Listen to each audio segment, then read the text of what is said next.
This is for the one who ain't never had a love, yeah. This one's for the girl who don't feel like she's enough, yeah. Yeah, yeah, yeah. This one's for the cool kid playing on the school team, crying to himself cause he never had the prom queen. Head full of wants, but they said it's just a pipe dream, yeah. This one's for the kids like me, they ain't never had one day. The ladies always turn their cheek, but they ain't let the fat ones sing. This one's for the kids like me, kept working when they had nothing. When people try to take their dreams, they stuck it to them, please don't change. For the Still muted. What's going on, everybody? Welcome, the Alex Cuesta Show, Hangout stream. Alex here. How's it going, everybody? Got a busy night. A lot of things to talk about. Not going to go over, just going to jump right off the bat with this. Not going to go over Trump's speech in Davos tonight, now that he did yesterday. Probably talk about that tomorrow night when I jump back on. But overall, hi. How are you guys out there? Today is the 22nd of January. It is a Thursday, and I'm happy to see everyone that's here, whether you are watching from YouTube X, Facebook, Kick, Rumble. I see Nate already hanging out, saying, thank God I went live. I'm about to go melt down in some Stars chat. Holy fuck, January hockey got me fired up. Nate, that's what we love about you. You are a resident major hockey fan here. We appreciate that about you. But we got a lot to talk about. Got a lot to go over. Obviously didn't jump on last night. Wasn't feeling too hot. And we got a few streams left until over here in the Northeast, we get wrecked by snow, apparently. We're looking at probably well over a foot if what they're saying comes true. But we never know with these people. They don't know what the hell they're talking about. But if what they're saying comes true, we're looking to get about a foot here. Don't know how that's going to affect the power. So I might be looking at possibly not doing a Sunday stream. And if things are that bad, even if, my kids or whatever, I might not be able to jump on. But plan on jumping on tonight, tomorrow, hopefully Saturday. We'll see about Sunday with the weather. If the weather's fine, I'll jump in, if the power is good. But if not, who knows? So I'm just giving everyone the 411 there. Make sure you go follow us over at the Alex Cuesta Show, wherever you are. And smash that like button. That'll help us a lot. We appreciate that, damn it. But I want to jump right away because, like I said, we got a lot to talk about. I'm going to cover some local stuff first. Because in my neck of the woods here, I'm sharing with Facebook. By the way, Facebook's terrible to share with, by the way. They suck. But over here, Adam Goldfish, who was a person that ran alongside with me for the council here in Poughkeepsie, where I live, he had this post. Now, backstory real quick. The council was majority by one rep, leftist to the Republican, and they voted to put one of these large-scale battery storage systems, BESS systems, and be able to explore an area to put one in. We fought back against it because we know, number one, these battery storage systems are corrosive. They can catch fire. It's lithium-ion batteries. And when that happens, devastating for the environment, very hard to put out, could cause a lot of problems in the community. They ignored all these because they're fake environmentalists. They don't actually care about the environment. And they've decided to go ahead and do it. Now, Adam did some digging and put some pieces together here. And I want to read his post here because I think he's on to something and we'll chat about it. So Adam Goldfish writes, hello, friends and neighbors of the town of Poughkeepsie. I want to bring to everyone's attention a proposal currently before the town board to relocate Town Hall to Boardman Road, Poughkeepsie Day School location. Now, again, a little more backstory. Our police station over here in the town of Poughkeepsie is basically burying within itself, okay? It was built on some swampland. It's starting to crack. It's not safe. Our police need a new house. Our current supervisor, Rebecca Edwards, ran on getting our police a new house. And in her first term, did absolutely nothing about it. Barely any proposals, anything. She was awful about it. There was a suggestion. There's this Montessori-style school in my area called the Poughkeepsie Day School that closed down. COVID shuttered them. It sucks. And a lot of people jumped on saying, hey, let's put the police station there. And Supervisor Edwards and her little minions over on the council were all like, no, no, no, all these reasons, traffic, blah, blah, blah, blah, blah. Now, in an attempt to scramble because she got reelected and she needs to make good on her promise, apparently, she's now saying, let's move town hall to the exact area that the police station was proposed in the Poughkeepsie Day School and retrofit the current town hall to make it a police station, which is not adequate size. But let's keep going with what Adam has to say here. Critical concern surrounding the site has not yet been disclosed to the public due to its close proximity to the Central Hudson Transformer Station on Spackenkill Road, and because this location meets the recently adopted setback requirements, the location is considered an ideal site for a battery energy storage system. Such a facility raises serious questions about potential health, safety, and quality of life impacts for the surrounding community, which I just mentioned. Nearby are residential neighborhoods, Our Lady of Lourdes School, a private religious school, Catholic school by us, a local library, a 131 bed nursing home, a daycare, and 2 churches, all of which would be affected. Yeah, this place is way too close over here. Town Supervisor Rebecca Edwards, and I'm going to add her minions on the board that just do her bidding, don't have minds of their own at all, has been openly committed to bringing battery storage projects into the town. This context is important, particularly given her strong opposition to locating the town police department at the same site. As a result, the police station project has been delayed for years. Regardless of political affiliation, residents of the town of Poughkeepsie deserve transparency. Decisions of this magnitude should be openly discussed with the public, not revealed after the fact. The employees and residents of this town will find out they have been misled and critical public safety priorities have been put on hold. I openly challenge the board to prove me wrong. Adam Goldfish. So the bottom line is, the whole entire situation stinks. What's going on here? When it comes to the battery storage system, there was a big town hall meeting where a lot of people came in and they brought in experts to assure us that it's safe. What drives me crazy more than anything is, and this is a picture Adam put of recently a battery storage system over in a neighboring town went on fire, where they were assuring us that this is unheard of. This is a push by the leftists in another phase of their Green New Deal. And obviously, New York State has been one of the poster childs for trying to push this. Governor Hochul is awful. She does anything that her leftist minions tell her to do, her overlords. And town of Poughkeepsie is being used as one of their testing sites. Now, at that meeting, it was interesting that one of the individuals brought up that the testing sites has been safe as we have gotten like 3 times more or like 30 times more systems and everything's been honky-dory. He fails to mention that in the time frame that he mentioned it, there was like 6 battery storage systems around the country. And then 30 times more now balloons it. But the numbers he was saying that with the 6, they were great, is because there were only 6. It's not like this was at a large scale. This is becoming a testing ground. That's number 1. And that's something that for me in my town, I want to keep out of it.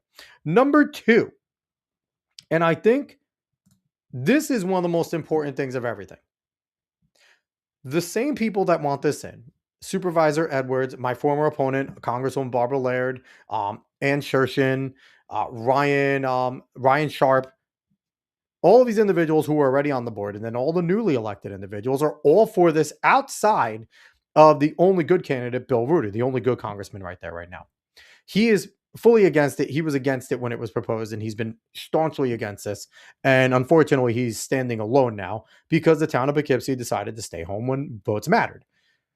But the biggest thing about this is these individuals are trying to present this policy where one of the things that Supervisor Edwards and some of the other council members have brought up is we need to have a contingency plan because what we're hearing is the grid is so stressed and we might get brownouts and blackouts.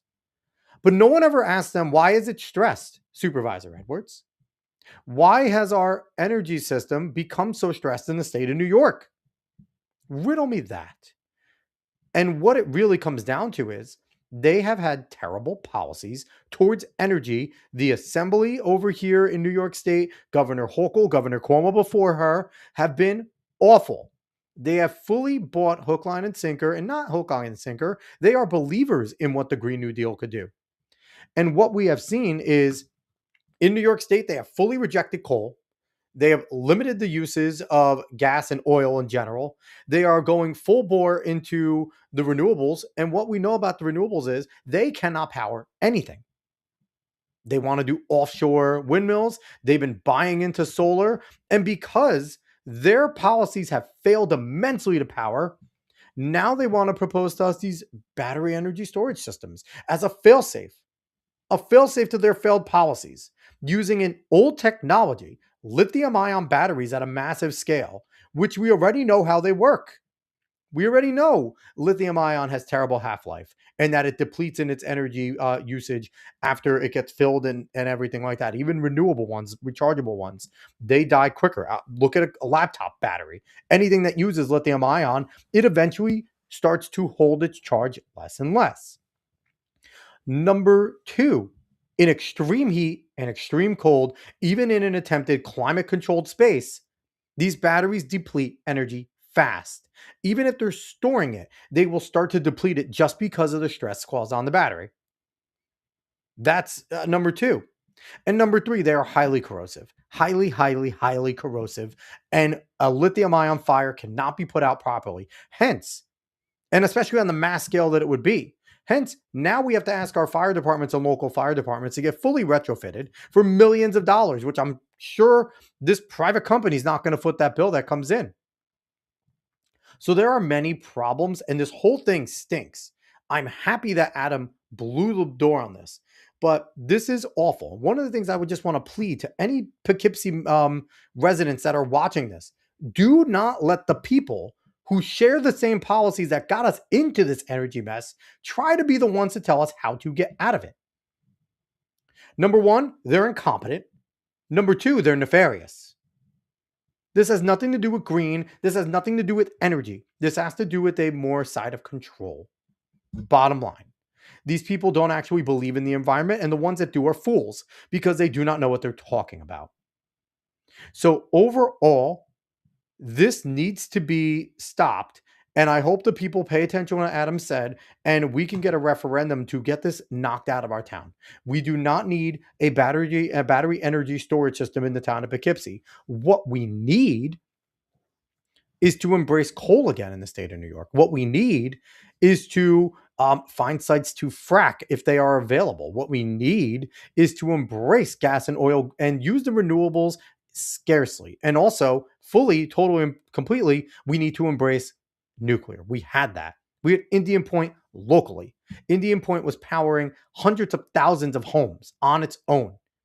They closed Indian Point. And what did they do? They have built 3 big steam plants around the area. You know what it does? It doesn't even supplement half of what Indian Point was doing. The policies of the state of New York have caused the problem. And I refuse to let the people that believe in those same policies, that voted for Hochul, that voted for Delgado as lieutenant governor, voted for Cuomo before that, voted for the assembly members there, to allow them to tell us now how we're going to solve it. They don't know what they're doing. And I'm super happy that Adam blew the lid on this. But that brings me to another local issue over here. And I want to bring this one up. If this will let me. Come on, computer, work with me here. Okay. So this is from a representative near my area, Neil Bepan. And he writes, let me see if I can make this bigger. Boom, boom, boom. That's the only good thing about Facebook. It actually gives you a good zoom. Okay. Excuse me. Dear Comptroller DiNapoli, I am writing to respectfully request that your office undertake an independent investigation or a special study into the electrical and gas delivery charges imposed on New York residents by investor-owned utilities, specifically Central Hudson and New York SEG, with particular focus on winter heating bills and cost recovery practices. Now, I think like everyone else, the energy bills have been gigantic, and I think this is not just New York, but we have seen so many surprise bills and things like that with prices. It's been outrageous. Let's see what Representative Bepan has to say more. I have seen similar requests by assembly members across the state regarding other utilities, and I believe it's important that the concerns of our region be included in this part of broader bipartisan call for accountability. So again, they're calling for the utilities to be looked at. Families in my community are experiencing severe and sudden increases in their monthly utility bills. A troubling pattern has emerged. Delivery charges are rising faster, far faster than actual energy use, making it nearly impossible for households to understand, anticipate, and manage their costs. These increases rates raise serious. Sorry, I can't read. These increases raise serious concerns about how charges are being calculated, allocated, and passed on to ratepayers. And I will say one thing they do that's very shisty is they will take the rate from 1 month. They'll come and read our meters, and this is what Central Hudson does. I don't know if this is what the other one does. They will read our meter for 1 month, and then the other meter they'll kind of make an estimate. And if their estimate's off, you pay for it hard. If they don't sit there and like give it back, you're the one that gets screwed by it. Let's keep on going. What many residents are seeing is clear. Winter heating bills are escalating sharply. Yes. Energy usage is staying the same or decreasing, right around that. Utility profits and executive compensation remain strong. They're kind of subsidized there. Rising costs during cold months are shifted almost entirely onto consumers. In a regulated monopoly environment, which is something I totally disagree with, I think we need to, that term regulated monopoly drives me nuts. I think we need to end that completely. I think utilities need to become competitive because it quite literally is, I can't choose my energy provider. I am pigeonholed into one. And I think that's a problem. I think we need to end that. Um, in a regulated monopoly environment, customers cannot choose different provider when bills become unaffordable. This makes transparency, accountability, and cost discipline uh, absolutely essential. Yet many ratepayers feel these principles are not being upheld. I respectfully request that your office examine how delivery charges are calculated and justified, how rising delivery costs relate to utility profits and cost recovery practices, whether current incentives shield utilities from financial risk, which while exposing consumers to escalating bills, whether existing oversight mechanisms provide sufficient transparency and accountability for ratepayers.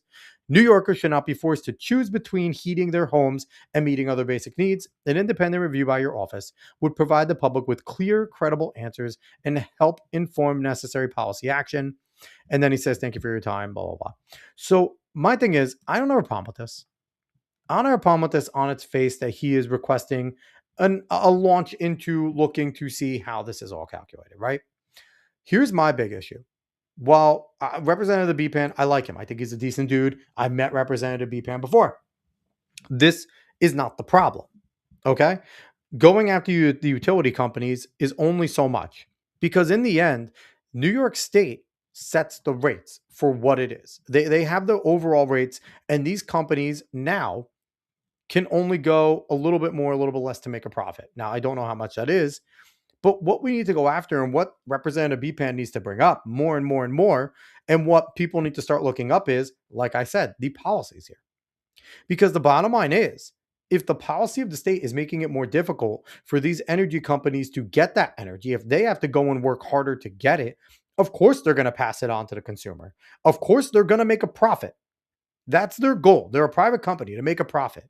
So if it becomes harder, if regulations, if policies make it more difficult for these companies to go and get this energy that they are providing to us, then yes, the bills are going to be higher. The delivery charges, I don't know what the hell that truly is for, just driving over here or whatever, but that needs to be looked at. I'm not opposed to that.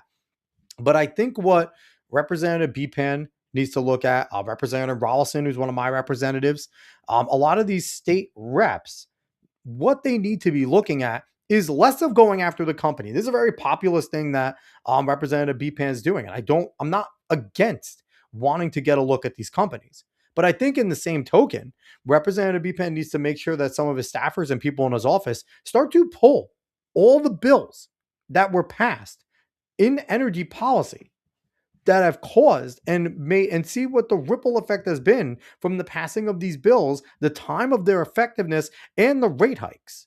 Because I feel like we will see an absolute correlation between the passage of certain bills, certain regulations, certain policies, and the rate differences from the energy companies. Now, I could be wrong. I haven't done the homework yet. This is me kind of speaking out of my ass. But at the same exact time, it makes all too much sense that when New York State abandons coal, when they make fossil fuels difficult, when they start to embrace all of the the green shit, which they call renewables, but they're really not. They're just green. It's a market. It's a ploy. When they start to do that, it then hurts these companies, and they do need to stay competitive somehow. When massive, massive, massive subsidies are given to solar panels, which are then subsidies towards an energy bill, they don't even provide energy. When they're given to windmill farms to go and sit in our waters and deteriorate, kill birds, and destroy that ecosystem, when they clear out grass, when they clear out trees to create massive, ugly ass solar farms that are just subsidies towards the energy companies, they're not providing energy. That bites into the bottom line of these energy companies. I'm not defending the energy companies. Like I said, I have a major issue with the fact that I can't go and hunt for an energy company to come and provide me cheaper energy. That would help, I think, in terms of competitiveness. But at the same time, I'm not going to go and just vilify these companies when I know for a fact that New York State has made being a company that provides fossil fuels to people basically an evil group. They're a pariah in their own business.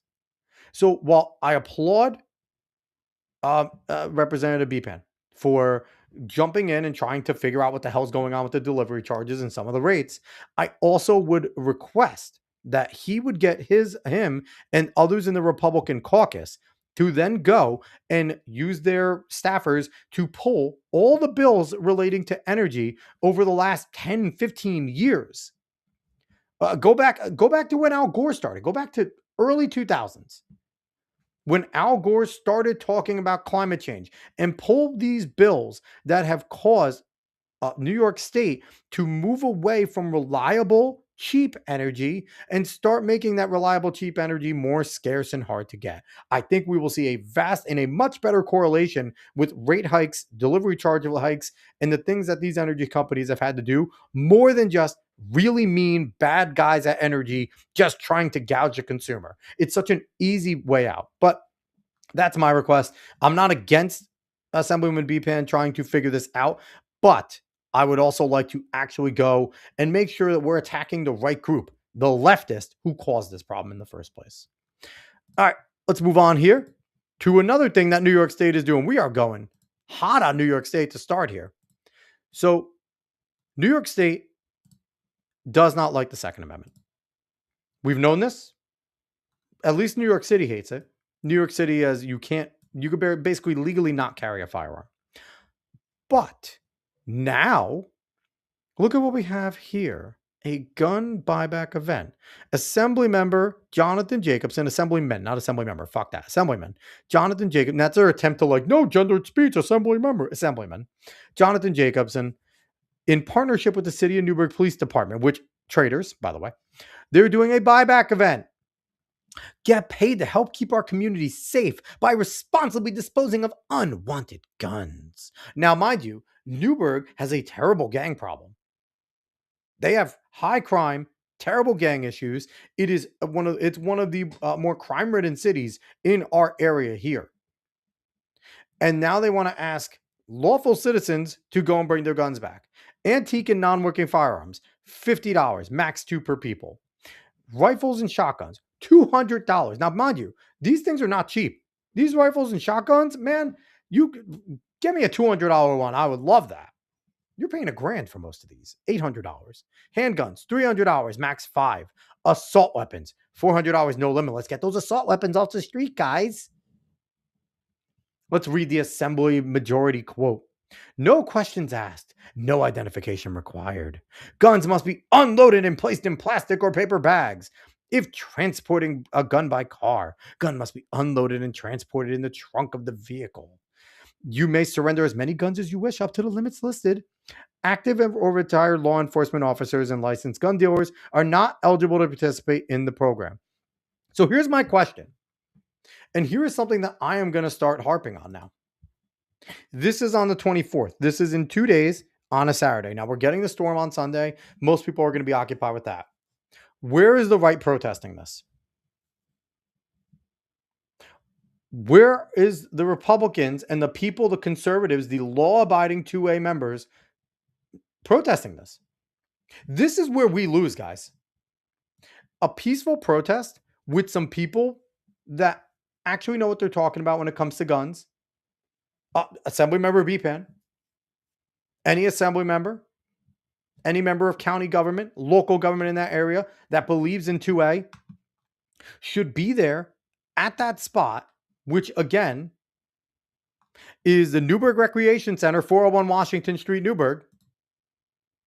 All gun owners in the area should go and they should rally there against this bullshit. Buyback is a joke. It is a way to disarm people. And if you give up your gun, you're a traitor in my eyes. You should not be going to give up your gun. Screw that. That is our Second Amendment right. And it's not to go hunt. It's to defend yourself from a tyrannical government. An overreach, which is exactly what that buyback is. And this is why we lose as Republicans, because we're not willing to go do these things. That's on a Saturday. That's a no-brainer. They're asking to take our guns back. New York State's already stringent with guns as it is. It is incredibly hard to get a concealed carry license. You're looking up to a year's wait for them to review why you as a person should need a sidearm. And I guarantee that's going to go on Saturday. There's going to be not a peep. Not a single 2A person's going to be there. When in reality, there should be hundreds of people standing outside of there rallying the whole time that this buyback program is going on. And from 11 to 4, you can rally for 5 hours, guys. That's what should be going on. But the issue is Republicans don't do this shit. Conservatives on the right, we don't do this stuff. We don't do things that are effective. Because we're afraid. People might get mad at us. People might say that we're mean, bigoted people. But this is something that's important. If you believe in 2A, if you believe in your rights to possess a firearm, this is the type of stuff that you should be there peacefully. Let people go in and sell their guns. If they want to go be dumbasses, they can. But there should be a massive rally outside of that area. And people should be there. There should be speakers. They should be talking about it, about our rights, about the fact that we should never give up our guns, talking about all the places that gave up their guns and how that worked out for them. Because this type of stuff is important to fight against. But this is also why we lose.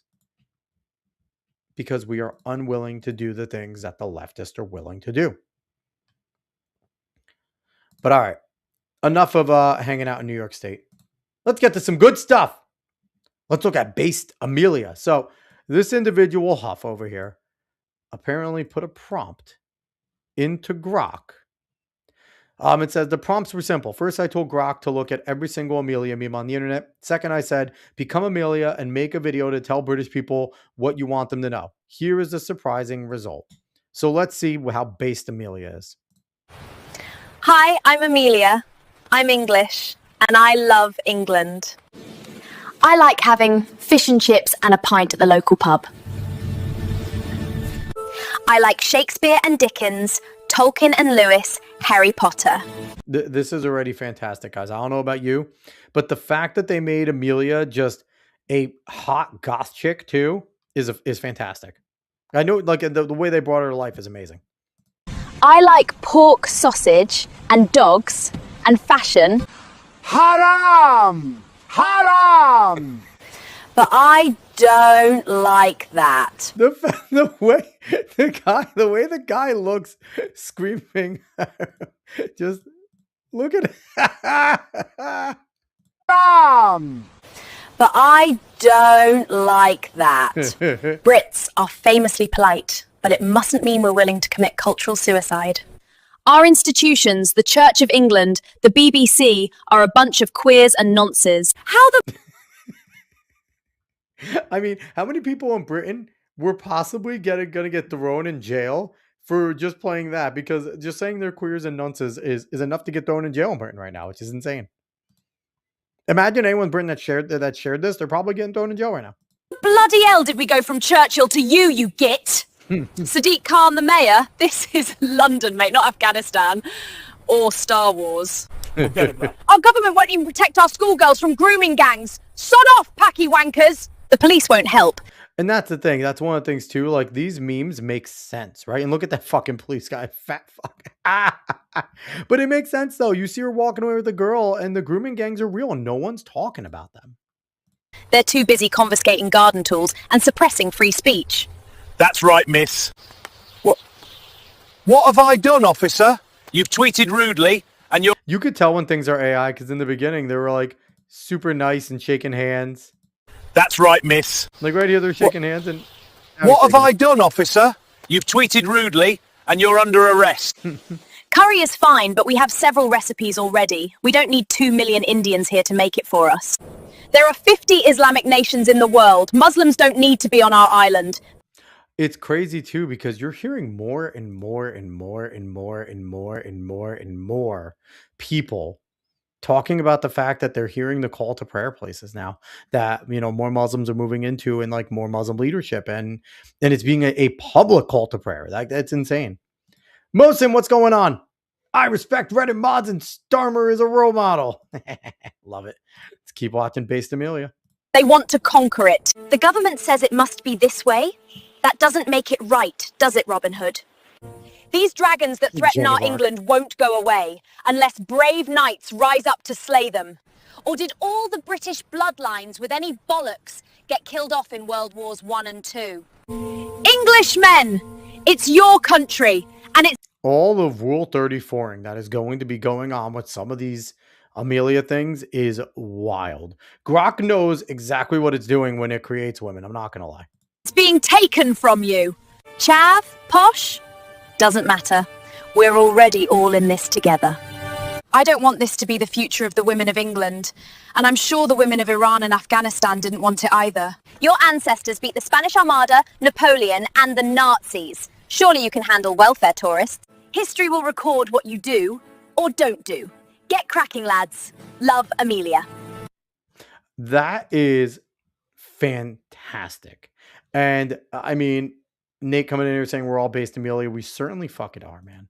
And the backfire that was Pathways is absolutely amazing because they tried to make Amelia this bigoted chick, and all like this encompassing all the memes is fantastic. I really like this. I just want to watch this video. I thought it was solid stuff. So let's roll to this stuff because for all of us anime nerds, MAPPA is probably a lot of people's one of their favorite studios. They've had, I think they've kind of been a little bit hit or miss at times with some of their animation because since their inception, their first season of Attack on Titan was incredible. But they've kind of had some sloppy episodes because they've taken on so many different projects that I feel like they've been stretched thin at times. But this may be the death nail, y'all. Autism Capital says, new MAPPA, the anime studio known for Chainsaw Man, Attack on Titan, Jujutsu Kaisen, Vinland Saga, etc., says that it's entering a new partnership with Netflix. In their joint comment, they say they are looking forward to having a new global perspective. It's over, chat. So let's read this comment here from MAPPA and Netflix. From Manabu Atsuka, MAPPA's president. This strengthened partnership reflects our long-held vision of MAPPA as a self-reliant studio on both creative and business fronts. Japanese animation studios shall lead with global perspective, from planning and development to international reach and related business ventures. We're committed to working closely with Netflix to build a long-term win-win collaboration. And here's the problem. Anime should not be for everyone. Anime should be for those who like it. Now, don't get me wrong. I often say to phrase people, there is an anime for everyone, and there is. But anime creators over in Japan should not be making anime for a global audience. They should be making it for Japanese people. There is a reason why, like a show like Gintama. Gintama is a fantastic show. I enjoy it. I love the manga. There are jokes in there I don't get because I'm not Japanese. I'm not going to pretend to. It doesn't take away my enjoyment of the manga and the anime. When it comes to Dragon Ball, Naruto, One Piece, Bleach, all of these massively successful anime, what has been something that there's been. They didn't make these for a global group. No one made the creator of JoJo's didn't make it for the globe. Creator of Berserk didn't make it for the globe. They made it for Japanese kids and young men in their demographics. The moment they start doing any of this global shit, that's when you know it's over. Because the moment they start trying to make a show like fucking Chainsaw Man for the globe, AOT, Vinland Saga, if they start trying to westify this, they're fucked. Now, what's going to happen is MAPPA is going to continue to be a massive studio, probably get more projects, more money, but they're going to make bullshit now. They're going to change things about the original versions of the manga, because you got to remember, most anime, not all, because there's some anime that are standalone and some manga created after anime, but most anime are based on manga, which are the Japanese comics. What we're going to see more and more of now is blatant censorship. We're going to definitely see some race swaps, and we're going to see some shit that probably was just never there, because they're going to believe someone in there is going to tell the MAPPA animators, oh, that you don't want to put that in there. The global audience, the Americans, they won't get it. Put in this instead.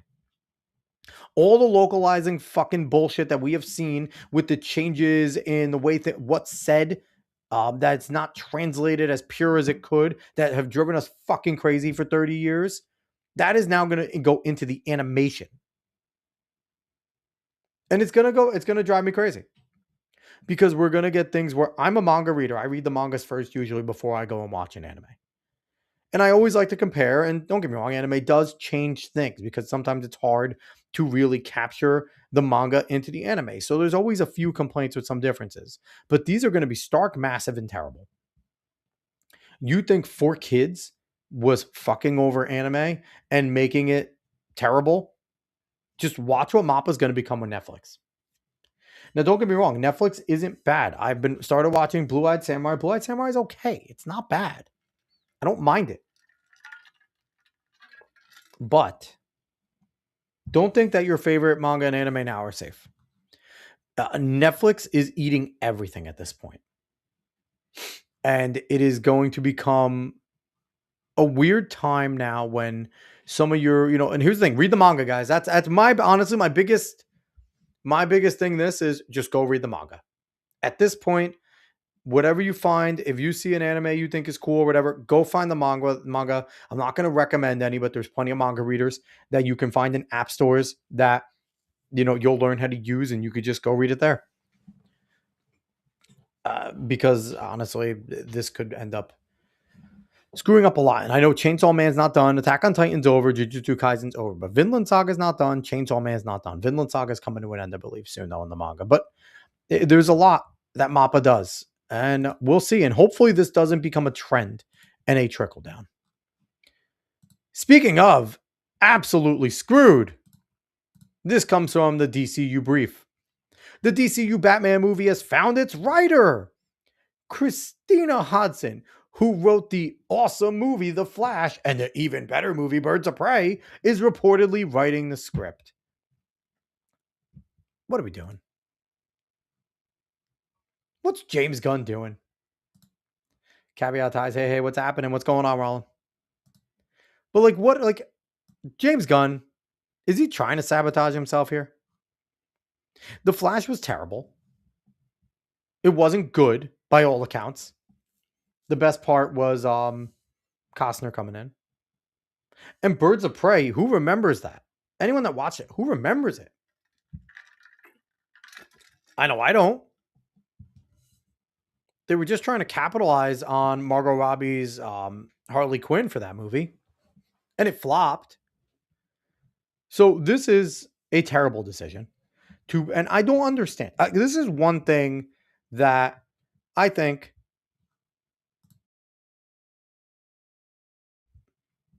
and Hollywood seems to love doing this.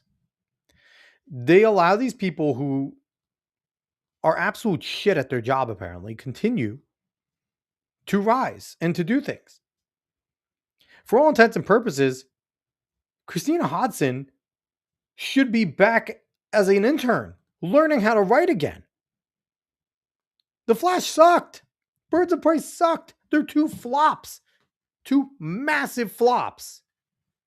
And you're going to bring the writer for two massive flops in to write one of your poster children. She already failed on one of your poster children in The Flash. Now you're going to bring her in to fail again with the DCU Batman? When on top of that, while many people may not like the Batman with Robert Pattinson, it definitely seems like it's going to be better in this shit. Caveat I saying I trust Gunn as much as if I had Alex Baldwin was holding him. I like that. But overall, this is, James Gunn. I think we had false faith in that man.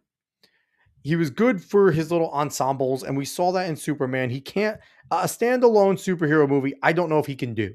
I don't know if he's capable. Because Superman became an ensemble.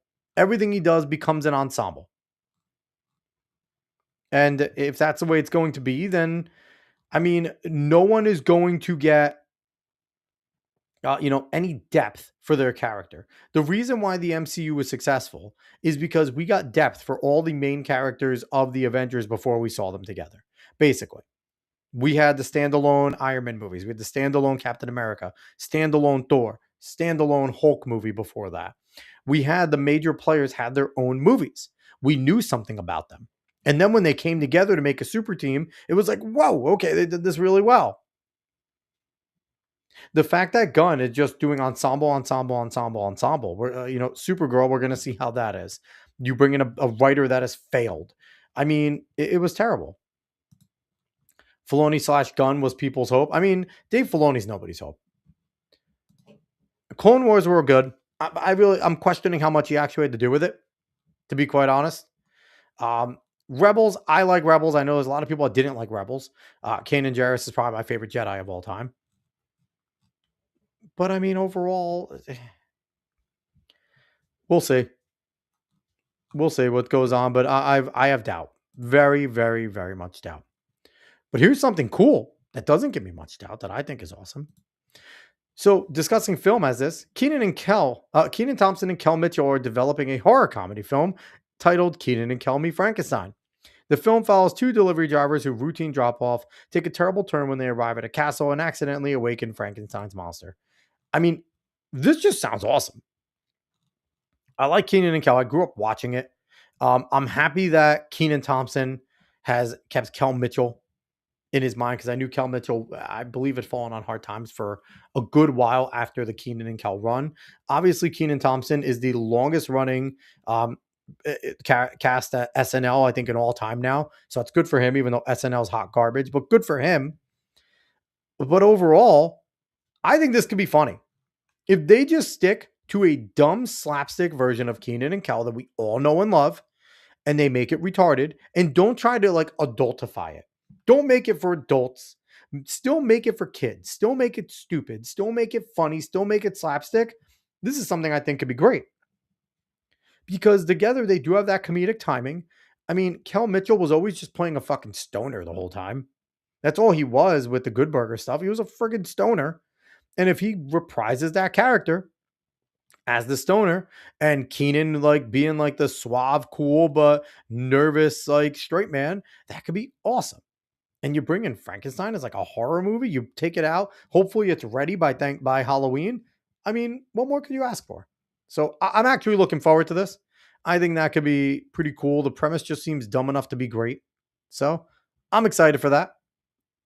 But let's get to the meat and potatoes today, because we all need to learn something.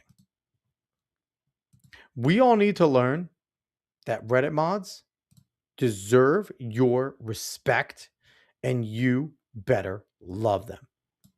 So this is from Reddit Lies. Quote, Reddit moderators should be treated like celebrities.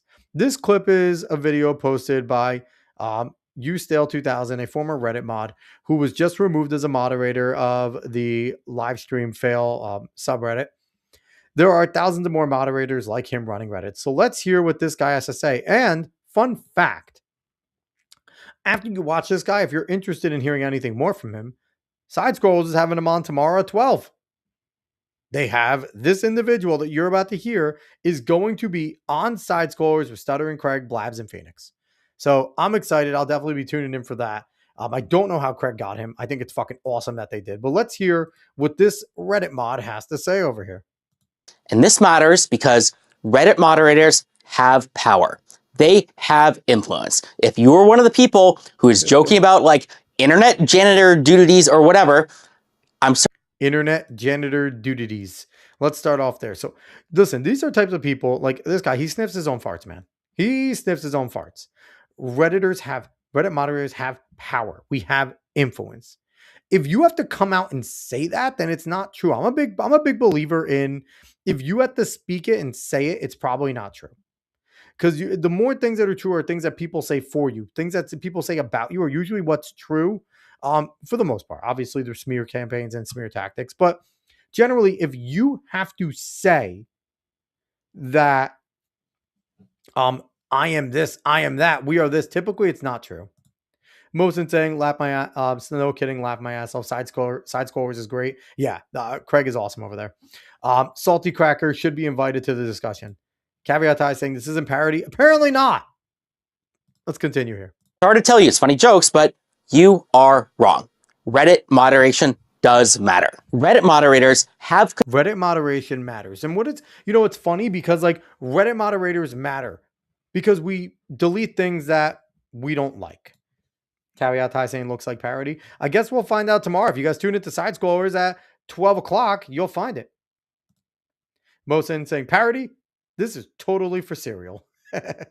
Let's keep going. control over millions of impressions per day, and nobody seems to notice or care. Let's just talk about LSF.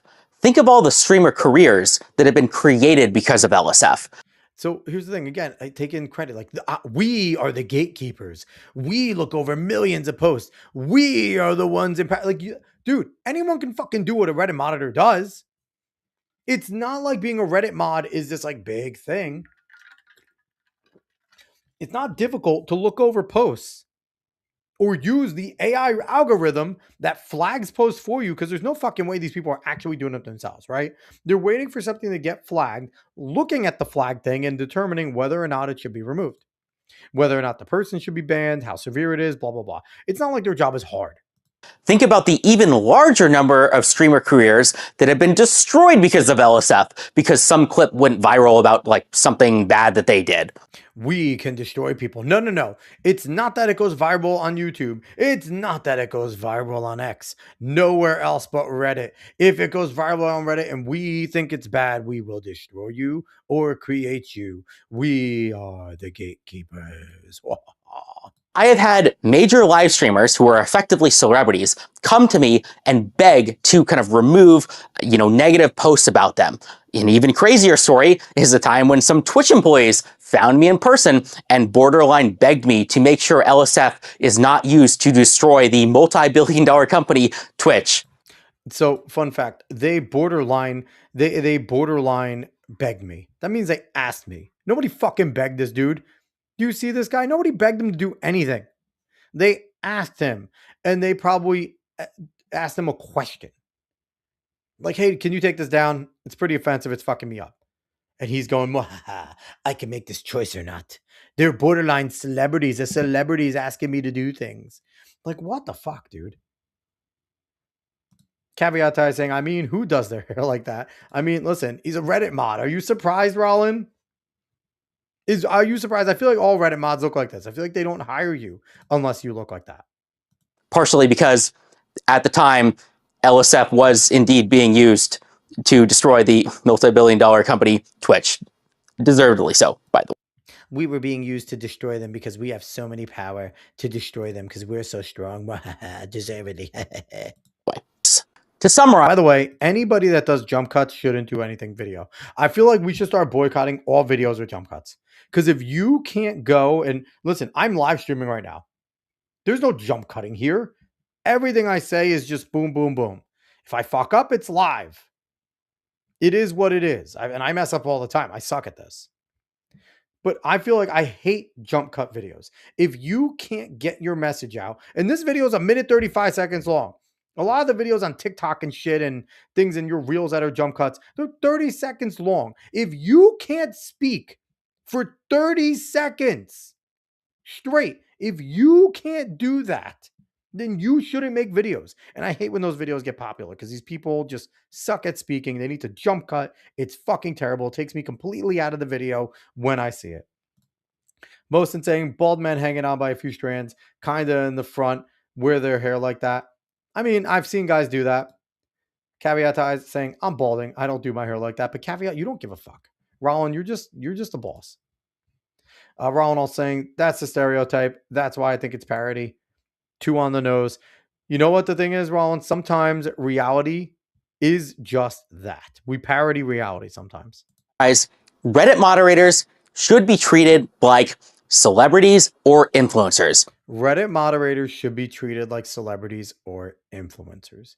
We are the gatekeepers. We are the power brokers. Love us, treat us like celebrities. Like, who the fuck says this? How much jealousy and envy?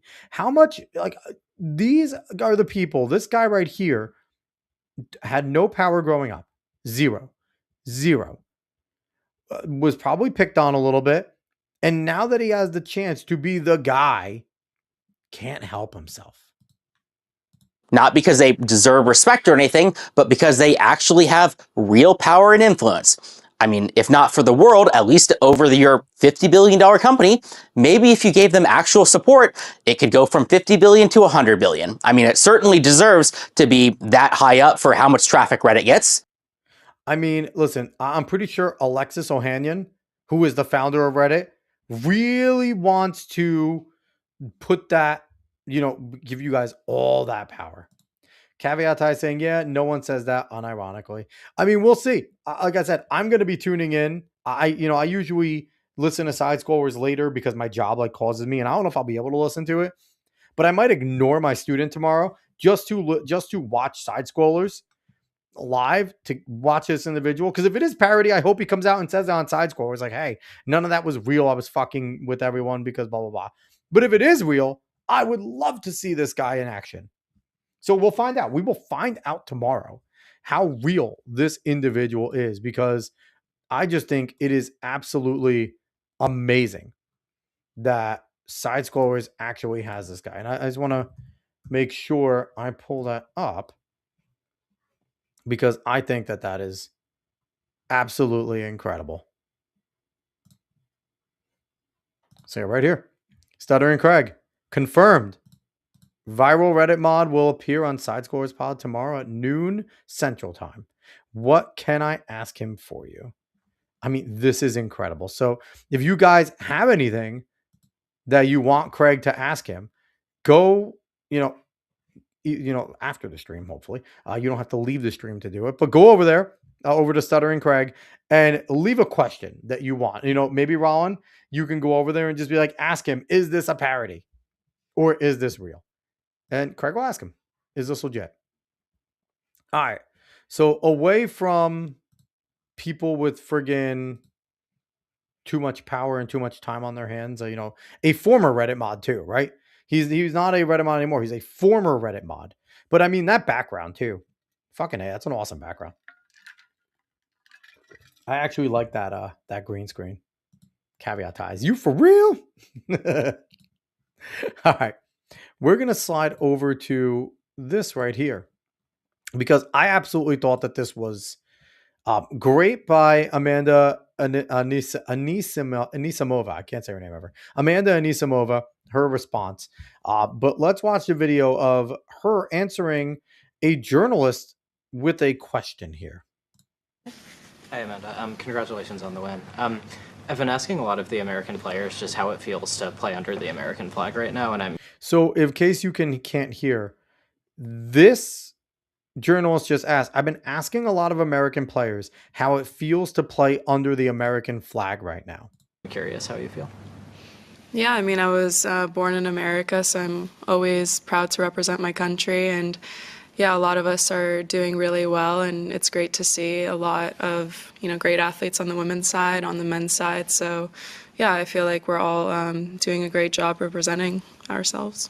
And I really think Amanda truly thought that he was asking, because American tennis has been playing better. The men and women are both, they have more inside the top 50 than we've had in years, inside the top 25 that we had in years. And, the women have been better than the men. The women have had Sloane Stevens, Naomi Osaka before she went fucking crazy and she starts getting kicked out of every quarter now. But we've had some good, really good ones from the women's side, and the men are starting to step up their game too. We haven't seen a truly, truly Grand Slam competitive man probably since Andy Roddick. And that's now 25 years ago. So it's been a really long time. And I think she was truly thinking that he was asking, hey, how does it feel with the way the Americans are playing? So she gave that answer. Caveat Ty saying real quick, they won't admit it though if they're trolling big time. Maybe they won't if they're going to stick to the bit. We'll see. But here we go. Let's see what happens. Sorry, do you mind if I follow up? Sure. Sorry, just to clarify a little, I mean, sort of in the context of the last year of everything that's been happening in the And he says, let me clarify, sort of in the context of last year, everything that's been happening. US, does that complicate that feeling at all? In the US, he said, in the context of everything that's been happening last year, does that complicate that feeling at all? And I thought her answer was fantastic. I don't think that's relevant. Amanda, what player? Good. That's the way you treat these fucking people. And here's the thing. What this tells me is not that Amanda Anisimov is a conservative, right? Because that's, a lot of people are going to take from her giving this non-answer that maybe she's a conservative because they went after Sydney Sweeney that way, right? Just because Sydney Sweeney has embraced being hot and did the jeans commercial and told that bitch basically, fuck you, I'm not going to take your questions when you want me to answer them. Her doing a similar thing going, I'm not going to play into your politics because I'm a tennis player and I'm going to answer tennis questions. And I don't think that what you're asking me is relevant. I wish all athletes would handle it this way, to be quite honest, when they are, in the setting of their sport. I mean, if you're not in your sport setting and you ask that question, that's different. But she just got done winning her match. And you want to ask her what she thinks politically if the politics of the country are affecting her love for being an American athlete? Like, what a piece of shit that journalist is. And I think as we scroll in, John Root this is the reporter. He says, get this reporter out of the press room. Your job is to talk about sports, not bait American athletes into saying something controversial and anti-conservative. It's The Athletic and the Australian Open. Get Owen Lewis out of there. And this is him. Contributing writer for Defector, bylines at The Guardian, The Athletic, The Second Serve, awful announcing, likely happy to write for you. But come the fuck on, man. Like, that guy needs to have his credentials removed immediately. Because that was not a tennis-related question at all. That was just a waste of everyone's time. And I'm really, really, really happy with the way Amanda Anisimova handled this. Because that was fantastic. Basically, get fucked. I'm not playing your stupid games. I'm not answering your dumb question because I don't give a fuck. And you know what? Honestly, the sad truth is more than likely that means she has some conservative leanings. Number one, she's afraid to say it. I think that's part of it. She's afraid to say, listen, I agree with what's going on. My family immigrated here the right way. I was born in that country and my family did it the proper way. So yeah, I'm okay with the legals getting pushed out of there. It's a tragedy that Renee Good lost her life, but she was impeding a federal operation. She won't say that. Even if she believes it, because she's afraid of the leftists probably around her that would feel emboldened to try and do something to her. And this is the state that we live in, where I guarantee if dumbass Naomi Osaka has been asked the same question, she will be like, oh, it's just a tragedy what's going on. We have a terrible time. We're living under authoritarianism, because she's just a fucking dumbass. But no, she's biting her tongue. Now, again, I don't know if this woman has any conservative leanings at all. She could be fully on the left and just really, truly believe that my sport and when I'm doing my sport has nothing to do with politics and I'm not bringing it in there, and I would respect her for that. I respect her either way for the way she answered. But the sad truth is, typically when a person in a celebrity setting like this bites their tongue, it's because they would not have the popular answer amongst fucking psycho leftists. That's typically how it is. But all right, let's jump to this. We got a lot to get to. That's why I'm rapid firing everyone. If anybody in the comments wants to stop me at all and leave a comment about anything, I'll happily read it. But this right here from Disclosed TV, Justin, Japan to restart world's biggest nuclear reactor plant after 15-year shutdown, while Germany has shut down all of its nuclear plants in the meantime.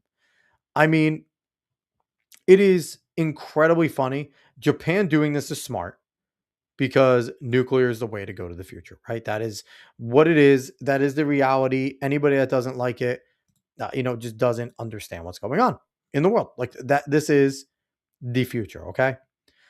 But that last thing there with Germany shutting down all their nuclear plants, and the fun fact is Germany's been caught in such a fucking lie because they said when they were doing this, we are going to go fully renewable and great, while they have been the biggest purchaser of Russian oil. Even during the time of the Ukraine war, they have been buying Russian oil because they know, like everybody else, that the green bullshit cannot power anything.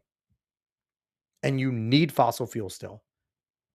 And I will make it clear, I am not against getting rid of fossil fuels if you have energy that is also just as cheap, if not cheaper, and better and more efficient. Because they've shared this lie over and over and over again that fossil fuels aren't renewable. When you talk about renewables, there is nothing more renewable than a fossil fuel. All fossil fuels are mammals dying and their oil seeping into the earth over thousands of years, which mammals have died every single day by the thousands for all the fucking time that mammals have been on this planet. Which is why we just found, and we always find, these giant oil reserves everywhere. Every time throughout my life, every time they fucking talk or fearmonger about, well, we're going to run out of fossil fuels, they find another one and another one. Now we just found the biggest one on the planet in Texas. Venezuela has massive reserves. Alaska has fucking ton of them. Canada has a ton. Obviously, the Middle East has a ton. There's a reason why we find it all around the world. Is because humans and mammals die every day all around the fucking world. So it builds up into places that we can then pull out. It is just so stupid. And Germany is doing this so fucking terrible. Now, I hope Japan is working on retrofitting this thing because it has the 15-year shutdown. And obviously we have the nuclear issue when the tsunami hit it and it melted down. I know they've been scarred from that. And I understand that. Japan's a small fucking, they're a nation of islands. It's not like they have a big place like we do. They're a nation of small islands. So a massive nuclear plant going wrong could really fuck up a lot for that country. I understand it. But this is also great leadership over there. They have their new fucking prime minister who is based as hell, Japan for Japanese people, and they're making it damn near impossible for immigrants to go and get their become a lifer over there. They're doing awesome things in Japan as long as they retrofit it the right way. And I'd imagine they're going to be consulting, different people in the nuclear spectrum to come and make sure that it runs properly. But man, the world's biggest nuclear plant, that's awesome, man. That is fantastic. I'm happy for Japan that they are coming back into the world. And I really wish America would just keep fucking going here. All right. So here is something else that is interesting. Here is a report, a study done, and it's saying testosterone administration reduces lying in men. Now this is crazy, right? But this also goes with things that we've associated with masculinity for a long time, right? Because truly masculine individuals are the ones that we've considered to be like noble, the ones that we consider to have a code, to be honorable, even if they're doing something like we've seen the times where in depictions in plays and things like that, and even historically, even if an individual is doing something that we consider wrong or evil, there are the honorable bad guys, right? They're masculine, a lot of them, but they're the honorable bad guys that even though they've killed people and stuff before, they'll never like kill somebody from behind, or if somebody's like unarmed, it's like not a good, you know what I mean? Like they have this honor. And that comes with having massive testosterone, being a fucking manly man. You don't find a manly man if their testosterone level isn't through the roof. So let's see, the abstract here, there's a spot highlighted, but I just want to read the abstract real quick. Lying is a pervasive phenomenon with important social and economic implications. However, despite substantial interest in the prevalence and determinants of lying, little is known about its biological foundations, which is weird, right? That they're looking for this, but I think it's a cool study. Here we study a potential hormonal influence focusing on the steroid hormone testosterone, which has been shown to play an important role in social behavior. In a double blind, placebo controlled study, 91 healthy men received a transdermal administration of 50 milligrams of testosterone or a placebo. Subsequently, subjects participated in a simple task in which their payoff depended on the self reported outcome of a die roll. Subjects could increase their payoff by lying without fear of being caught. Our results show that testosterone administration substantially decreased lying in men. Self-serving lying occurred in both groups, however. Reported payoffs were significantly lower in the testosterone group. Our results contribute to the recent debate on the effect of testosterone on pre-social behavior and its underlying channels. And this was by Matthias Werbel, Thomas Domen, Dietrich Klugemuller, Bernard Weber, and Armin Falk, with the editor Frank Kruger over here being the editor of this. I mean, this flies in the face too of toxic masculinity being a bad thing, like masculinity being a bad thing. This flies in the face of that whole theory that being masculine is bad, because masculine people have high testosterone or have testosterone, a lot of it. And what the leftist with the women's theory and queer theory have been trying to push is that being masculine is a bad thing. We need more feminist, more feminine shit. And what this is saying, what this study, and again, it's one study, 91 people. It's not like it's a massive grand scale, thousands of people. So when it comes to these studies, yes, you add it to the list of things when you're putting it together, but this isn't the end all be all study. I just want to put that out. But it is an interesting thing. They have almost 100 individuals, and they gave part of them 46 of them testosterone, 45, and they did this study. So it's not to discount the results, but just to say 91 people is not a massive study. And I'd have to read the study to see the controls, to see everything like that, to see what the things were. But this is just interesting in terms of the abstract. I think what makes it different is the significance of it, right? Now, what I would like to see is this same exact study now replicated, and see what happens if they do this study another 6 or 7, 8, 9, 10 times. Get 90, 100 plus people again, do it again and again and again and again. And then if you start to get the same results for the same exact study or studies very similar in terms of having to do thing, and if you lie about it, you get better stuff, right? Like doing those types of things, doing similar studies, replicate the study over and over and over. And then if we get the same result from different individuals, okay, then we're cooking with fire here, right? This just gives a little bit of credence to masculinity is a good thing. Having testosterone, high T, is a good thing. Caveat saying Alex got the high T. I think the high T missed me, man. But overall, it's dope to look at this. This definitely is a shot in the face of the feminists not even the feminists, the women's theory, the critical theorists that have been pushing quote unquote toxic masculinity. I can't do this. I can never do the mirror thing. There we go. Toxic masculinity as a bad thing. This is just something, just basically when they're talking to you, you can tell them they can get fucked when it comes to this. Okay, let's start getting political, y'all. Boom. We have this from Leading Report. Breaking. President Trump says the U.S. has extracted 50 million barrels of oil from Venezuela in just 4 days. And this was 2 days ago. And you got the little Trump dance over here. But this is massive, guys, because this isn't that Venezuela sent us 30, 40, 50 million.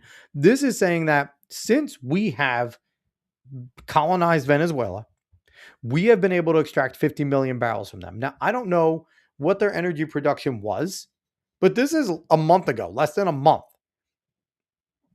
And we pulled out 50 million barrels. Now, what that is massive. Because if we could start pulling out that type of amount and selling it around the world, not only like Trump says, that's going to highly benefit the people of Venezuela. They're going to get a middle class again. They're going to get to thrive. They don't have to eat fucking zoo animals anymore. But this can also benefit us as we have our companies going in there making money, our employees, and then that oil, that money, those different things coming back to us as well, cheapening our fossil fuel price. Now we better see more of it at the pump. Because if we don't see it at the pump, it's not only the effect that it has on the consumer, that it has on the people driving. Things at the pump affect trucks. The lower the price at the pump, the lower the shipping is going to be, and then that just lowers all the prices of goods overall. So I'm hoping that, this is good news. I need to see more. I need to see more. That's it. So let's go on to Trump being based and hilarious here. Polymarket has this. Justin, Trump declares that Somalia isn't actually a real country. He said this 2 days ago. I mean, this is from Sonar Pro, prediction whale tracker. I don't even think it's a country, Trump on Somalia. In a pre-Davos briefing January 20th, Trump questioned Somalia's sovereignty, citing the lack of police, military, and organization. The rhetoric justifies the January TPS termination, forcing 2,500 Somalis to leave by March 17th. They say crazy, but I just think that that's fucking hilarious. And the thing is, too, people take this and they'll go crazy about it, right? Oh, Trump's mean. This is also Trump just being Trump. Yeah, you got to understand, I'm a Northeastern guy. He's a Northeastern guy. The filter on Northeastern individuals is nil. And he's governing like a fucking Northeasterner in the way he speaks and the actions he does. Like, yo, man, he flipped somebody the bird that called him a pedophile protector. That's not presidential. Shut up. Presidential has gotten us shit the last 25, 30 years, okay? Presidential has gotten us apologizing around the world. Presidential has gotten a president telling us we're in decline. Presidential has gotten us into forever wars in the Middle East. Presidential had gotten us, a guy jizzing on somebody's dress while getting a BJ in the Oval Office. Get the fuck out of here, presidential. This is just the way he talks. I find it hilarious. Trump is a funny motherfucker, and people that have a problem with that are just, they have a stick up their ass. Speaking of people that maybe don't have a stick up their ass over here, I'm shocked. The NATO Secretary General Mark Rutte stuns the world, agreeing with Trump. So let's watch this 51 seconds of this is big because NATO talks tough. A lot of these countries talk tough. And this is the Secretary General siding with Trump. Caveat saying, what about Midwest filters? I think you guys are just so much nicer than we are. I think the Northeast, the thing is, people in the Midwest, people in like flyover and stuff like that, I think you guys are just nicer people. And I don't think that we're mean, because I really don't think Northeasterners are mean. I think we're pretty nice. We just are just loud, brash. We're obnoxious. We are obnoxious here in the Northeast. That's just how we are. And I'm not saying it's everyone. I'm not saying everyone in other areas. Obviously, there's obnoxious people everywhere. I think per capita, us Northeasterners are the most obnoxious people. We're loud. We're opinionated. We usually don't give a fuck. We're people out in the Midwest, the South, out West, a little more polite. They'll talk to you, but they're not going to always jump out with their opinion. We don't care. We're a bunch of assholes. All right, let's see what the NATO Secretary General wants to say about the Don. So statements from me will not add anything here. Let me see. I always like to see if we can get closed captioning. No, we can't. Okay. Because he has a hard accent here, but let's see what he has to say. When it comes to the Arctic, I think President Trump is right. Other leaders in NATO are right. We need to defend the Arctic. We know that the sea lanes are opening up. We know that China and Russia are increasingly active in the Arctic. So the thing that they've been saying a lot of is China and Russia are getting more active in the Arctic. The sea lanes are opening up. Now, this kind of goes with the climate change shit. But I don't know if it's just a natural phenomenon, but the opening up, That's an understandable thing. If they're starting to opening up lanes for shipping, then yes, it's in our sphere of influence. Caveat Ty saying, I don't just blurt out my thoughts. Otherwise, I'd say something about man buns. Listen, you can say what you want. They're gay. I'm with you. I'm with you on that. I'm not denying it. I'm here. I'm living. So, this is just rhetoric that we've heard, and it's being repeated. Let's hear it. There are 8 countries bordering on the Arctic. 7 are a member of NATO. That's Finland and Sweden and Norway and Denmark, Iceland, Canada and the US. And there's only one country bordering on the Arctic outside NATO, and that's Russia. And that's interesting too, because I've never heard that all those countries that he's talking about that bordering the Arctic, not just Greenland, but the Arctic. So what he's saying is that as these lanes open up, 7 of the NATO countries have a real stake in this. I would argue there is a 9th country, which is China, which is increasingly active in the Arctic region. So President Trump and other leaders are right. We have to do more there. We have to protect the Arctic against Russian and Chinese influence. And that's exactly what NATO ambassadors decided to do in September. We are working on that, making sure that collectively will we defend the Arctic region. And on top of that, we always know when that means NATO is going to defend it, the United States is going to defend it, which is why he's de facto being like, yeah, Trump's right. Caveat saying Denmark won't for long. I mean, Denmark doesn't have a choice. So statements from me will... Okay, so that was that right there. And I just thought that was an awesome little statement from him. He just admits it. He admits it that Trump was right and that it's necessary. Now, let's move on here because this is 2 cabinet members of Trump's talking in Davos. One, Scott Bessent, was yesterday, and the other, Howard Lutnick, was 2 days ago. So we're going to listen to Scott Bessent first because here he destroys fucking Gavin Newsom. And anytime Gavin Newsom gets destroyed, I'm all here for it. I think it's very, very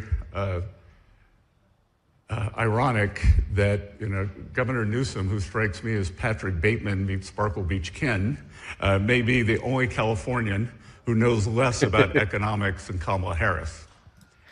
Patrick Bateman with Sparkle Beach Ken. That is actually hilarious. And here's the thing. Scott Bessent's a new top gay, as they say on Pack Ray Unleashed. So the Democrats are fuming that they just can't get their top gays up there. Richard Grenell was in there. Richard Grenell was in there. And then they tried to Pete Buttigieg, MAM Transportation Secretary. But then you have Scott Grenell getting in there as Treasury Secretary. Like, I mean, the Republicans are just better at putting the top gay. Like, we are just better at it. But yeah, him calling that. I know Shane Cashman has called Gavin Newsom Patrick Bateman for years. And Shane Cashman's fucking hilarious. If you aren't going to listen or watch Tales of the Inverted World, it's on every single night, I believe at 9 o'clock 10 o'clock. But Tales of the Inverted World is fantastic. I think it's 10 o'clock, but Shane Cashman's awesome. It's over there on the Timcast News Network, Timcast Media Network. He's here this week with his billionaire sugar daddy, Alex Soros. And the Davos is the perfect place for a man who, when everyone else was on lockdown, when he was having people arrested for going to church, he was having $1,000 a night meals at the French Laundry. And I'm sure the California people won't forget that. I think that's great too, that, Gavin Newsom, number one, what the fuck was Gavin Newsom doing there? What was Gavin Newsom even doing there? Like, he's not a world leader. He's a leader of California. He's not a world leader. Let's keep rolling. And I can tell my message to Governor Newsom is the Trump administration is coming to California. We are going to crack down on waste, fraud, and abuse. And I was told he was asked to give a speech on his signature policies, but he's not speaking because what have his economic policies brought? Outward migration from California, a gigantic budget deficit, the largest homeless population in America, and the poor folks in the Palisades who had their homes burned down. He is here hobnobbing with the global elite while his California citizens are still homeless. I love every moment about that. Saying he was asked to do something on policies, but he can't because his policies fucking suck. Based as hell. Shame on him. He is too smug, too self-absorbed, and too economically illiterate to know anything. That is fantastic. Thank you very much. Too economically illiterate to know anything. Like, that's awesome. That is so cool. And then on top of that, like, listen, people could say what they want about Trump. They could be unhappy with the current things going on. But man, he picked a pretty goddamn good cabinet when it comes to people that could speak, that know how to stay on message. And man, it's wild. Caveat saying, well, the California people did forget, unfortunately. Well, he can't be reelected right now. And he was close to getting recalled. So we'll see. We'll see what goes on with this governor's election. If they elect friggin' Eric Swalwell, then yeah, they haven't learned shit. Let's keep rolling. Let's watch what Harry Lutnick had to say here. Okay. We are in Davos at the World Economic Forum. And the Trump administration and myself, we are here. Real quick, I just want to point out, that's how a bald man wears their hair, okay? Harold Lutnick is balding. He's embracing it. There is no fucking comb over. Kudos to him. Embrace your baldingness. To make a very clear point. Globalization has failed the West and the United States of America. It's Amen. a failed policy. Yes. It is what the WEF has stood for, which is... I love that he calls them the WEF. It's what the WEF is, not the World Economic Forum, the WEF. Fuck you people. You don't even get a name. Export, offshore, far shore, find the cheapest labor in the world, and the world is a better place for. Real quick, does everyone remember during the first Trump term how he was the only one from his cabinet going to these forums and just talking shit? Now just look, he has his cabinet members there absolutely talking shit to the whole forum. Like, it's amazing. It's amazing, the transformation here. The fact is, it has left America behind. It has left the American workers behind. And what we are here to say is that America First is a different model, one that we encourage other countries to consider. Which is awesome. And I think people need to realize there, when he says he encourages other countries to consider being your own country first, like Japan. We just talked about it. The Japanese prime minister is unabashedly Japan first. And that's a great policy to have. Because in anything, you can't help others unless you are secure. If you try to help somebody else when you're not able to help yourself yet, then you're fucked. Caveat saying I shave it because my balding is unsymmetrical and ugly. I mean, we all have our own things. If you can't grow a perfect fucking horseshoe like he can, then yeah, I get it. Which is that our workers come first. We can have policies that impact our workers. Sovereignty is your borders. You're entitled to have borders. You shouldn't offshore your medicine. You shouldn't offshore your semiconductors. Which those are direct shot at China. Because we offshore way too much of our medical, our prescription drugs and shit. That's all from China. We don't make like any of it anymore. They're not an ally. What the fuck are we doing it from them for? At least if you're sitting there and, Canada's been a bunch of douchebags. But at least if we're going to Canada and we're getting it from them, they're an ally still. We're confrontational right now, but they are still an ally. The UK, even though it's becoming another Middle Eastern country, for now, they're an ally. There are certain allies we have that we should not be doing it with China. And then with the semiconductors, again, shot at China. Not Taiwan, a shot at China. Caveat ties, what's up with those crappy box seats? They're probably ergonomically and friendly to the environment. It's my guess. They're just friendly. You shouldn't offshore your entire industrial base and have it be hollowed out beneath you. You should not be dependent for that which is fundamental to your sovereignty. It's so funny the looks that these people are giving. Look at that woman in her smug face. She does not look happy by anything he's saying. I don't know who the fuck she is, but she does not look happy. On any other nation, and if you're going to be dependent on someone, it darn well better be your best ally. Agreed. This is exactly what I said. Okay, and so that is a different way of thinking. It is completely different than the WEF. And the thing is, it's a different way of thinking, but it's the American way of thinking. That's the thing too. What the Trump administration, what Lutnick is saying is, we're back to thinking like Americans. Private, personal property. Americans believe in property rights. Hence, we should be benefiting ourselves. America should be benefiting its own property, its own country first. And when we thrive, the world thrives because then we can share our labor and our work with everybody else. It's a simple theory that works every time.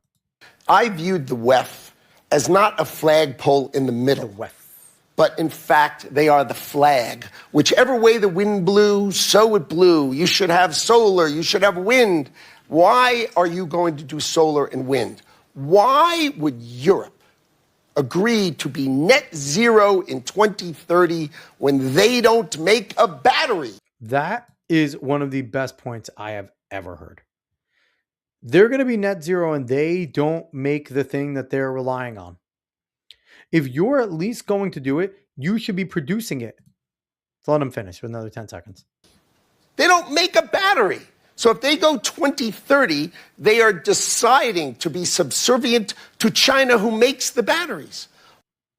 I mean, the thing with this cabinet for me is there are a lot of people in this cabinet that I would love to see run for president. That I would love to see at least in high seats again if there's another Republican presidency. Like Lutnick's amazing. Besant's amazing. Obviously, J.D. Vance is great. Rubio's great. You have so many good individuals in this cabinet that are just on message, on brand, and sound like Trump in so many ways. It is fantastic. So speaking of Trump, here's a switch up to Trump just being an asshole. And this is when my Trump is my favorite. I know people are like, I don't like it when he says mean things. Like, I love it when he says mean things. Right here, this was 2 days ago. Trump admin says the Green New Deal is dead, being replaced with the Greenland deal. I mean, this is awesome, right? It's saying the Green New Deal, like, it's done, and we're going to get the Greenland deal. Like, that's amazing. That's just amazing. And I really think, like, I was talking to David, and we were talking a little bit about this. I firmly believe this deal is going to be done before February now. I really think that this deal is going to be done before February, that Greenland is going to be, I don't think they're going to be a state. I think they're going to be a protectorate that gives America most favored nation status in everything. And I feel like we're going to, tell them we're going to protect you. And you also get a favored nation status with us. You can be a nation. We're going to bring our workers in. We're going to Americanize your country. And the thing is, people are concerned that Greenland and its 57,000 people lean very left. I'm not concerned.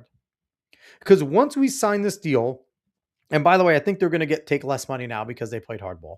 I think that they're going to, we're going to be looking at 500 to 550 million, not the original 600 or 700 million, whatever it is. I think he's going to drop it significantly because I think he's going to get to the table. They're going to be ready to sign the deal. And he's going to go, you pissed me off. You fucked with me too much. Take this and walk away. And they're going to say, sure. Denmark's going to say, okay. I really think we're going to pay less and that it's going to be ours before February. That's what I really feel. And I don't think they're going to be a state. I don't even think they're going to be a territory. I think they're going to be a protectorate. I think we're going to promise them that we're going to keep Russia and China out of their seas and we're going to keep them nowhere near them. We're going to defend the trade routes. Like, we are going to be the police along with the rest of NATO. I think NATO is going to be heavily involved with protecting trade routes and stuff like that. I think that they're basically going to be a de facto member of NATO. If not, they're going to get full-fledged. They might get NATO. That might be part of the deal is, hey, we're going to bring you fully into NATO. And that this deal is going to get done. America's going to take it. And when America has Greenland, when they're a protectorate of ours, we are then going to bring a fuck ton of American business there. And we are going to triple their population in like a month. And then from there, it's going to be a lot of people that believe in the things Trump wants and does. And we're not worried about them and how left they are. Caveat is saying Vance has got the best Riz. That's why he gets it, I think. Riz wins presidencies. Caveat is finishing off. Locals can win without Riz because they can make plays face to face and kiss rear. Maybe. I think, to me, I think Vance has the in, but I also think Rubio, if he wants to run, because Rubio is going to have the actual accomplishments behind him. Because you got to remember, JD Vance is just there to talk. The VP is just there to talk. That's it. He doesn't have any true power. Where the Secretary of State, when he walks into somewhere, he walks in with the power and the authority of the president, period. And he has usually given, I'm guaranteed Rubio is giving the leeway to make deals as the Secretary of State without calling and asking President Trump. He probably has an understanding of what Trump wants, and he can sign his name onto a deal, and Trump will just okay it in the end. Where Vance can't do that as the VP. Vance is not allowed to do that. So there is going to be that factor that if Rubio wants to run, Rubio can point to all the accomplishments that he was heavily orchestrated in that. Maybe Vance was there for, but Vance does not carry the weight and power of the president in foreign affairs. Rubio does. And that's a massive difference in terms of when the primaries hit. But I just like watching Trump be an asshole. I find it funny. This is something that I find concerning, but also not surprising. Dominic Michael Trippi has this saying new, and this is as of the 19th. Majority of millennial and Gen Z voters now reject both political parties according to Gallup polls. Now, this is just comes from a lack of understanding of anything about our government. Caveat Ty saying, talking wins though. Bama had no accomplishments. Caveat Ty saying Rubio is good, but not as good. I don't doubt Rubio. He's battle tested more than Vance. Remember, who has revived their career like Rubio after being destroyed by Trump? Ted Cruz went back to the Senate and kind of licked his wounds. And he's been good. He's been good. Don't get me wrong. I like Ted. But Rubio has revived it and then some. I don't think anybody has come back as strong as Marco Rubio from a Trump ass kicking. I think that's going to really, really, really benefit him when it comes time for primaries, if he wants to do it. But when we're talking about this here, both reject the political parties. I am a person that I have openly said I am a defender of the two-party system. Mostly not because I think both parties are great. I think they both suck. I ran on the Republican banner. I'm a part of the Republican local committee, but I consider myself a conservative. I'm not a fucking Republican because Republicans don't do anything. But the bottom line is, if you look around at other democracies around the world, they're a fucking mess. I take Britain, for example. Britain doesn't have a two-party system. Britain has a bunch of parties. Obama, not Bama. That makes sense. Bama. Caveat is also saying, of course, it's cool to say you hate both parties. And I look at Britain. Britain's a perfect example. They have their parties, but they have a split parties. It's percentage based on the votes, right? You get a percent in there. Even if your party wins and you get to put up your prime minister candidate, if they cannot get a coalition to get over a 50% threshold, then the government's dissolved and you vote again. And then if any one of those groupings decides that they want to pull out of that coalition, they can. And a vote of no confidence happens. The government gets dissolved and everyone has to go vote again. And this is most democracies around the world, where even if the majority party wins, they still have to gain a coalition in order to form a government, which is what makes our system significantly better. We force those coalitions early, outright, and right away. Because you want to run for anything, people are pissed. I got to be a Republican or a Democrat. I don't believe in all that. I'll tell you a secret to everyone out there. Not a single one of these people believe in every single thing that their party stands for. If you do believe in every single thing, you have a fucking problem. You don't think for yourself. Just because you're a Republican, that means that you lean typically more right. There's further people to the right. There's people more center right in that party. Hence why in each party, there are also different caucuses of individuals that think similar. There's, the Freedom Caucus, the 2A caucus, but there's a whole bunch of different ones. And on the left, there's a whole bunch of caucuses as well, because they're the same thing. You have your DSA, you have your straight up socialists, which are like Bernie and stuff like that. You have the stupid squad. You have more of your central party. Like you have all of that, which I don't think the Democrats have any more central, but maybe Fetterman's on his own, hanging out in the middle there. But you have those different groupings. And that's normal. But we force those early, where if we did a similar thing to the other countries, all of these caucuses would be their own parties. And then in the end, most of them would still end up making deals to join together because they have things that are on each other's side mostly. They agree with each other on most things. And that's all we need. So to sit there, and that's the thing is, this is a lack of education on with millennials and Gen Z people on how our government is meant to work too. Because even right now with the current administration with Trump, you see so many people that are just banging their hearts. He's not moving quick enough. I wanted to do more. I wanted to move faster. And it's like, no, he's not an authoritarian. He's not a dictator. Our government was meant to move slow. Our Congress was meant to move slow. We were not meant to pass. And the issue is a lot of these massive bills fuck things up, right? Because they get these massive omnibus bills in and they make 100 laws in one thing, and we have no idea what the fuck any of it is. We should be single issue bills, up and down. And then it would be the purpose of what the government was, where by a supermajority, 66%, that becomes a law if you can get that number there. Not just a simple majority. We were never meant to be majority rule. Now, our Congress, between the House and the Senate, has absolutely screwed all that up because they can make their own dumb fucking rules. And they do it all the time. And so that they bastardize the process. And that also hurts with getting millennials, Gen Zers, to understand what the process is supposed to be like. People think that everything's supposed to be fast, because we want results now.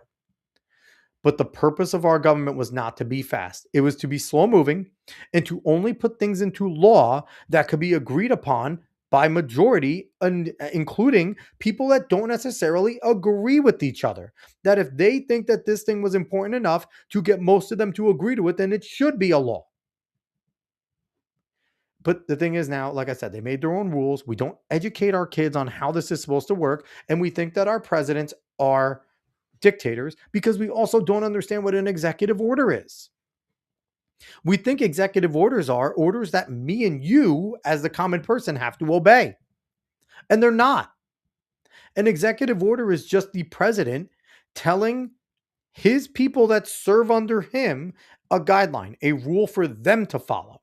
It's like the CEO of a company now letting out a company policy down that trickles down. Just because we use that company, if it's Amazon or one of your supermarkets or whatever it is, like Amazon's a great example. If Bezos came down and said, hey, listen, new policy for Amazon, and it goes into effect in the way things are purchased, we would feel it because we all use Amazon. But it's not a rule that we have to follow if we don't use their product, right? So in terms of an executive order, he is telling the people that are under him, which is all the federal bureaus and the federal agencies, which I don't fucking agree with. I think we need to get rid of most of them. But it's ordering them, the people that work under him, the federal employees, this is now a new rule for you to follow. An EO is not an edict. It's not a law. It's not something that the common person needs to follow. Now, the issue is with all of these agencies, they now can impart rules. They can basically do laws, and it does affect us significantly. But that's not the way any of this was supposed to be. Our framework is very screwed. But rejecting both parties is asinine. And it just shows ignorance and a lack of understanding of what our government is and how it's supposed to function. Caveat I saying, in my old district, a good guy ran as a libertarian and he lost. Then he ran as a Republican and won. I was happy he got in. Yeah, because here's the bottom line. Name recognition is everything in politics. Number one, he got in that second time probably because he already had a base of people that voted for him as a libertarian, and he wasn't working to regain those, right? His name was already out there. That base was there. Now he needed to chip away at everything else. But then the Republican name is also a familiar name. So then you get your registered run-of-the-mill Republicans that just vote R down the line to vote for him, and that gave him a massive boost. Caveat I saying, but in my state, a lot of actual Democrats run as Republicans because that is the only way that they win. Sucks that people just vote down the line. Yes, that's also a problem, that people don't do their work.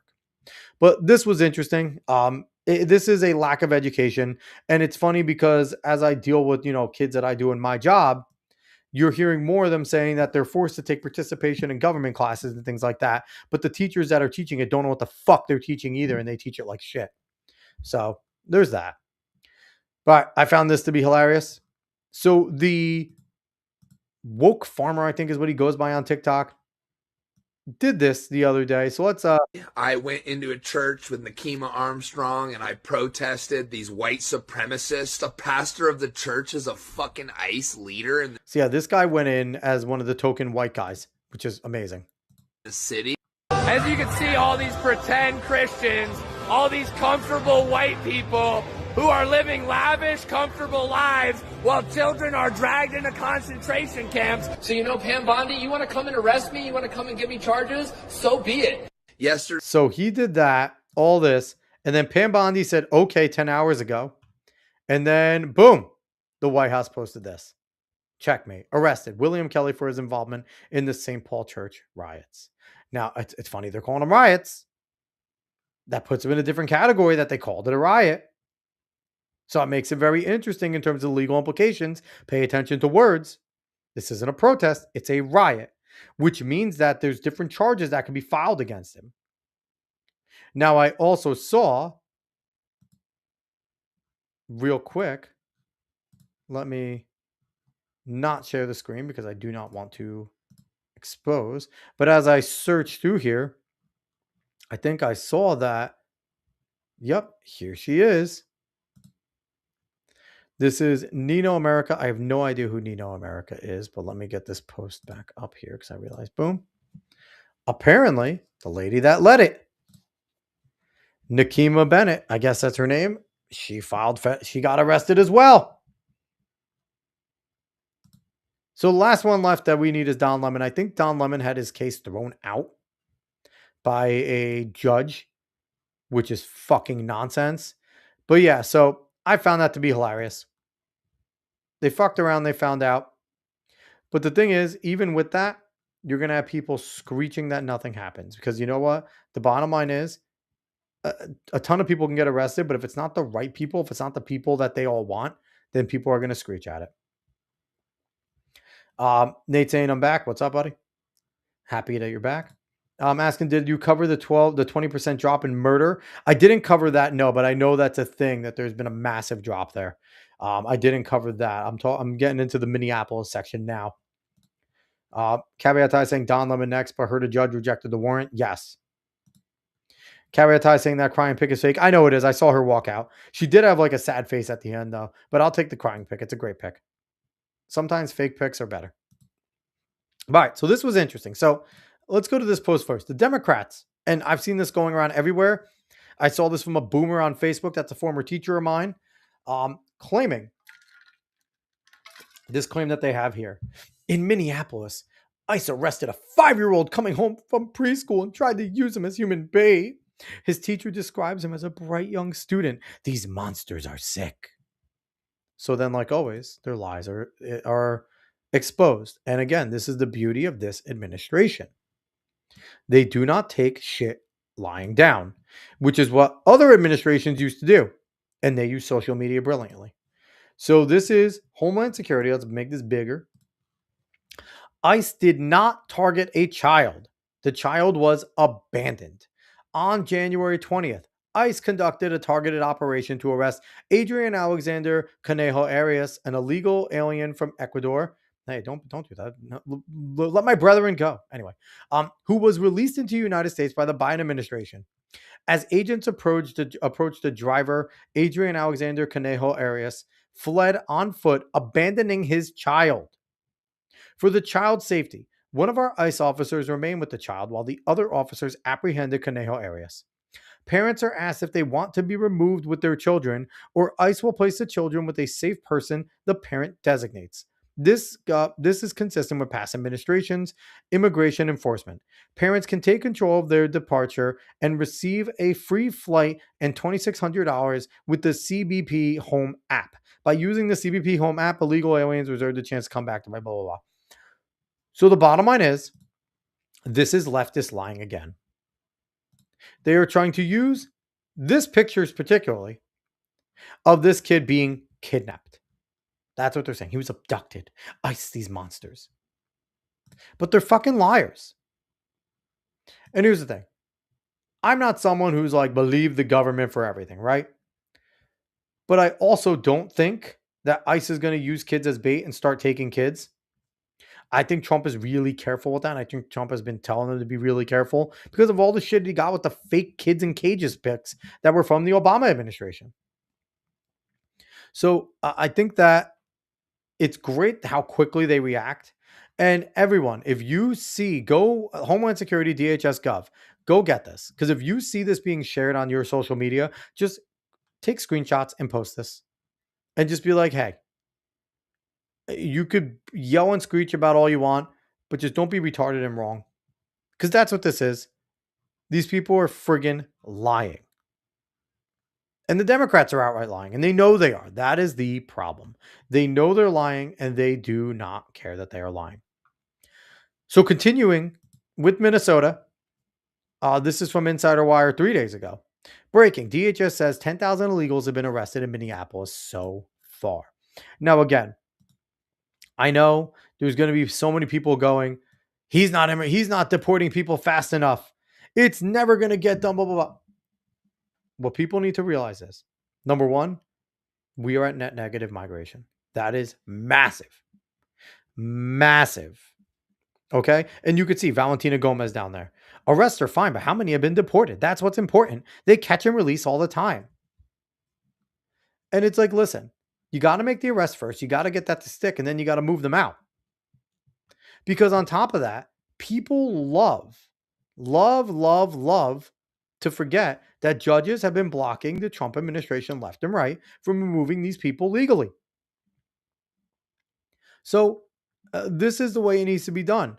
Like I said, things are done slow and steady. And this is also the importance of dumbasses that are sitting there screeching that Trump isn't doing enough to understand that this process is going to take a while. And that the more these fucking idiots screech, the less of a chance we have of getting someone that's in office in 2028 to continue the work that he's trying to do. They're so short-sighted and they want clicks so badly that they are willing to sit there and let the leftists have the next few elections just so they can make a few extra dollars and clicks. It's actually embarrassing. But this is a good thing. 10K arrested 3 days ago. And I heard that they were in Maine now. I know they're in Jersey. I know they're in here in New York. The ICE is moving, guys. They are moving. And the first thing you got to do is make arrests. You got to arrest them first.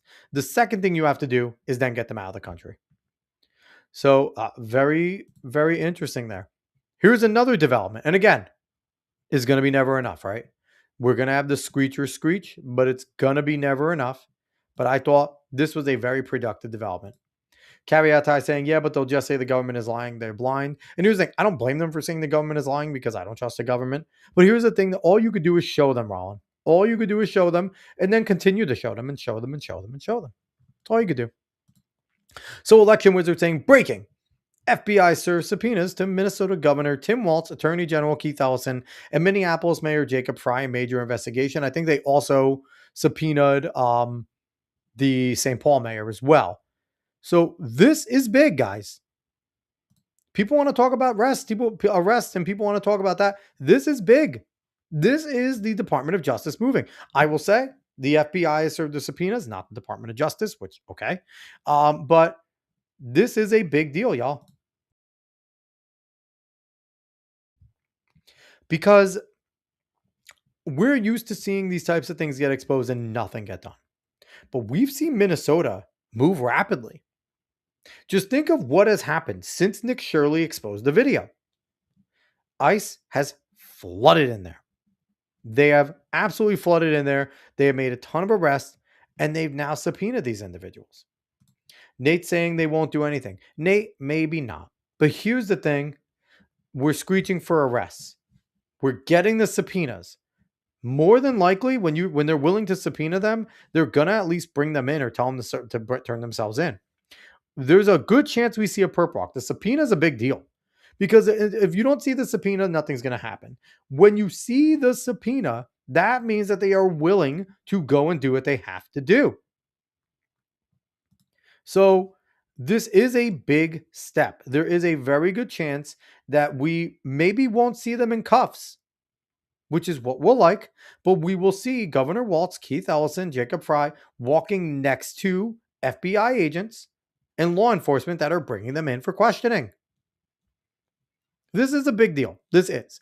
Over a lot of the other things, we can sit there. You can't sit there and screech that they're not arresting anyone, they're not doing enough. And then when they serve a subpoena and they are potentially bringing these individuals in, that it's not good enough.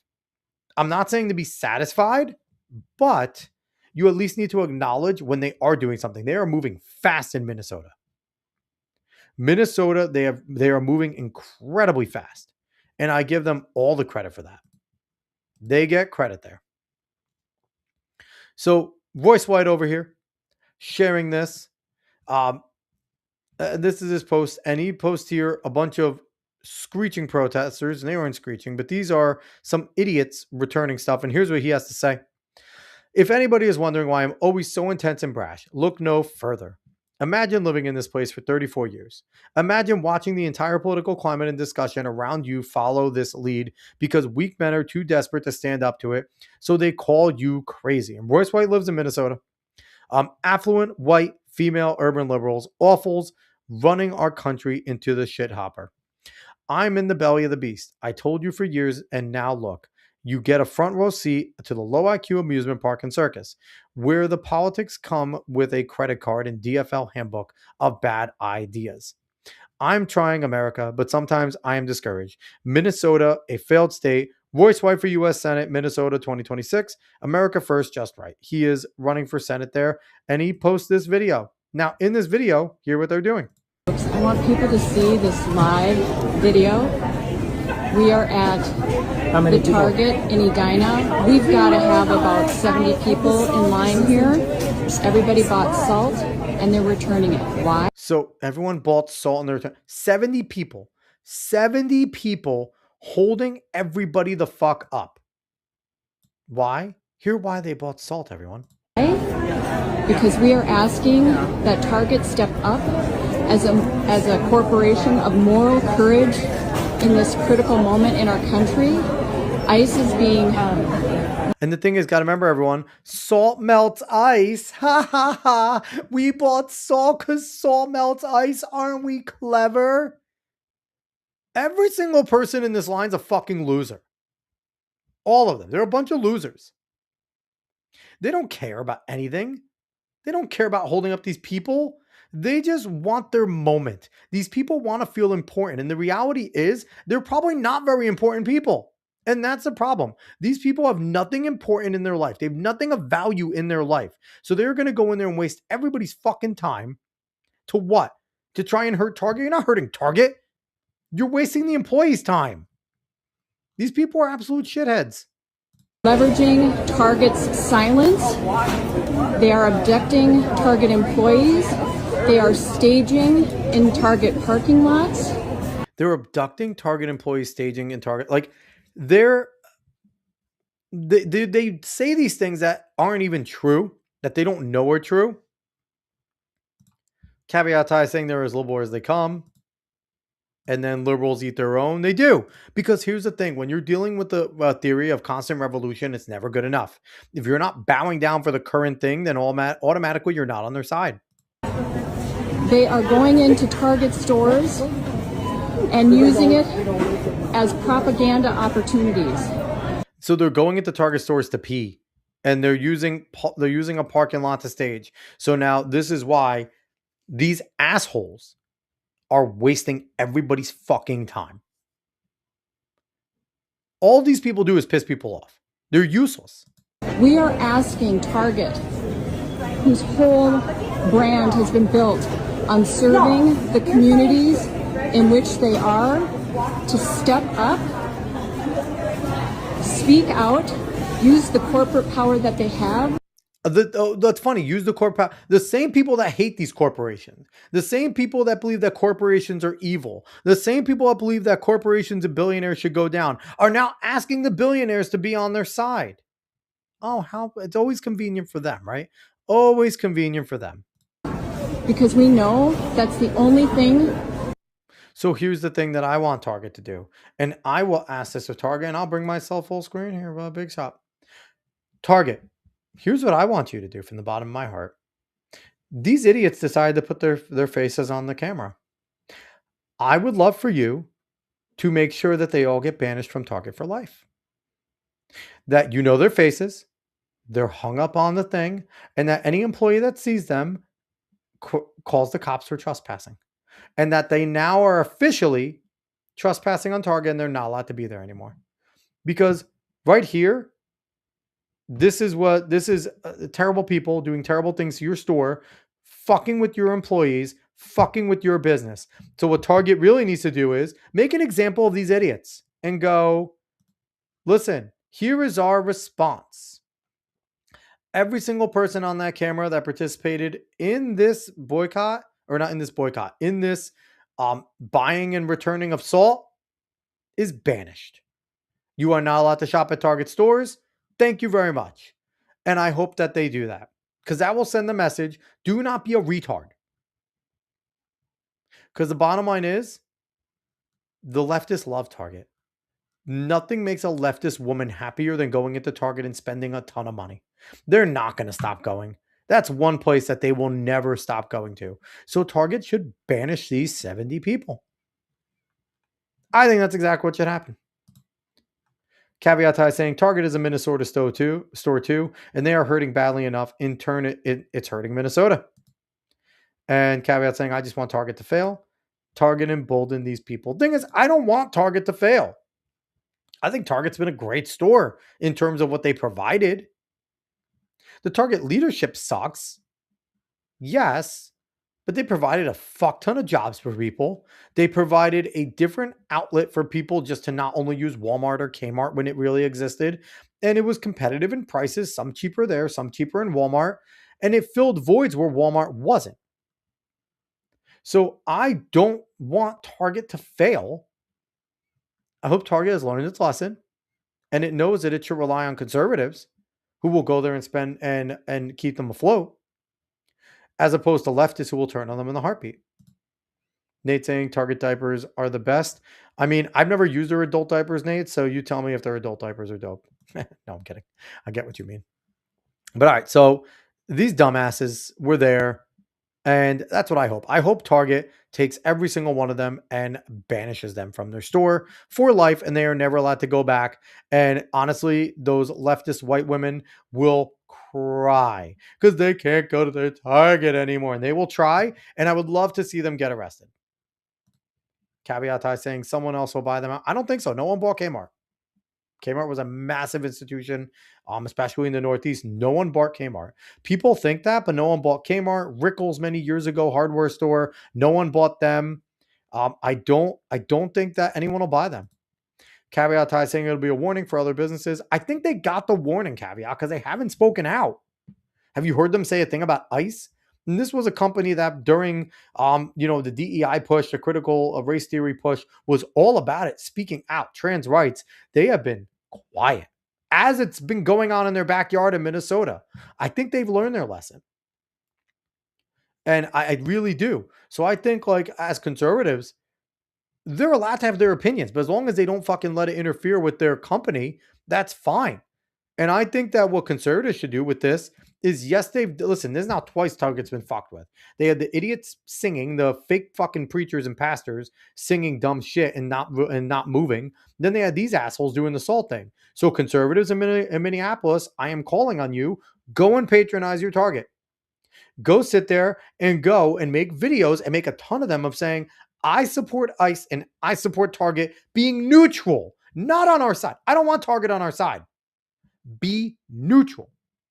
And I want conservatives to go and make videos walking through Target and saying, I will happily use Target to buy my items, not because they are supporting ICE, not because they're supporting Trump, but because they are staying neutral. And that is what a company should do. Thank you, Target. I will buy more from your store now because you're neutral. And I want conservatives in Minneapolis and around the country now to make a video on Target saying, thank you for being neutral on the ICE topic. I appreciate that. That is what a company should be. I am happy to purchase things in your store now. And that will send a much more powerful message that staying neutral is the best thing to do. Caveat is saying, I'm just salty about Target. The Target in Sioux Falls is a dump now. But you know what, Rollin? Just go in there. And as long as they're staying neutral, show them. Because here's the thing. Why would they continue to stay neutral if no one backs them up, right? Appearance is everything. So if nobody is sitting there and rewarding them for staying neutral by going in there and patronizing them and having them deal with these fucking psychos and not giving in to them, because here's the bottom line. These companies give in to their psychos because they just keep going. And nobody helps them on the other side.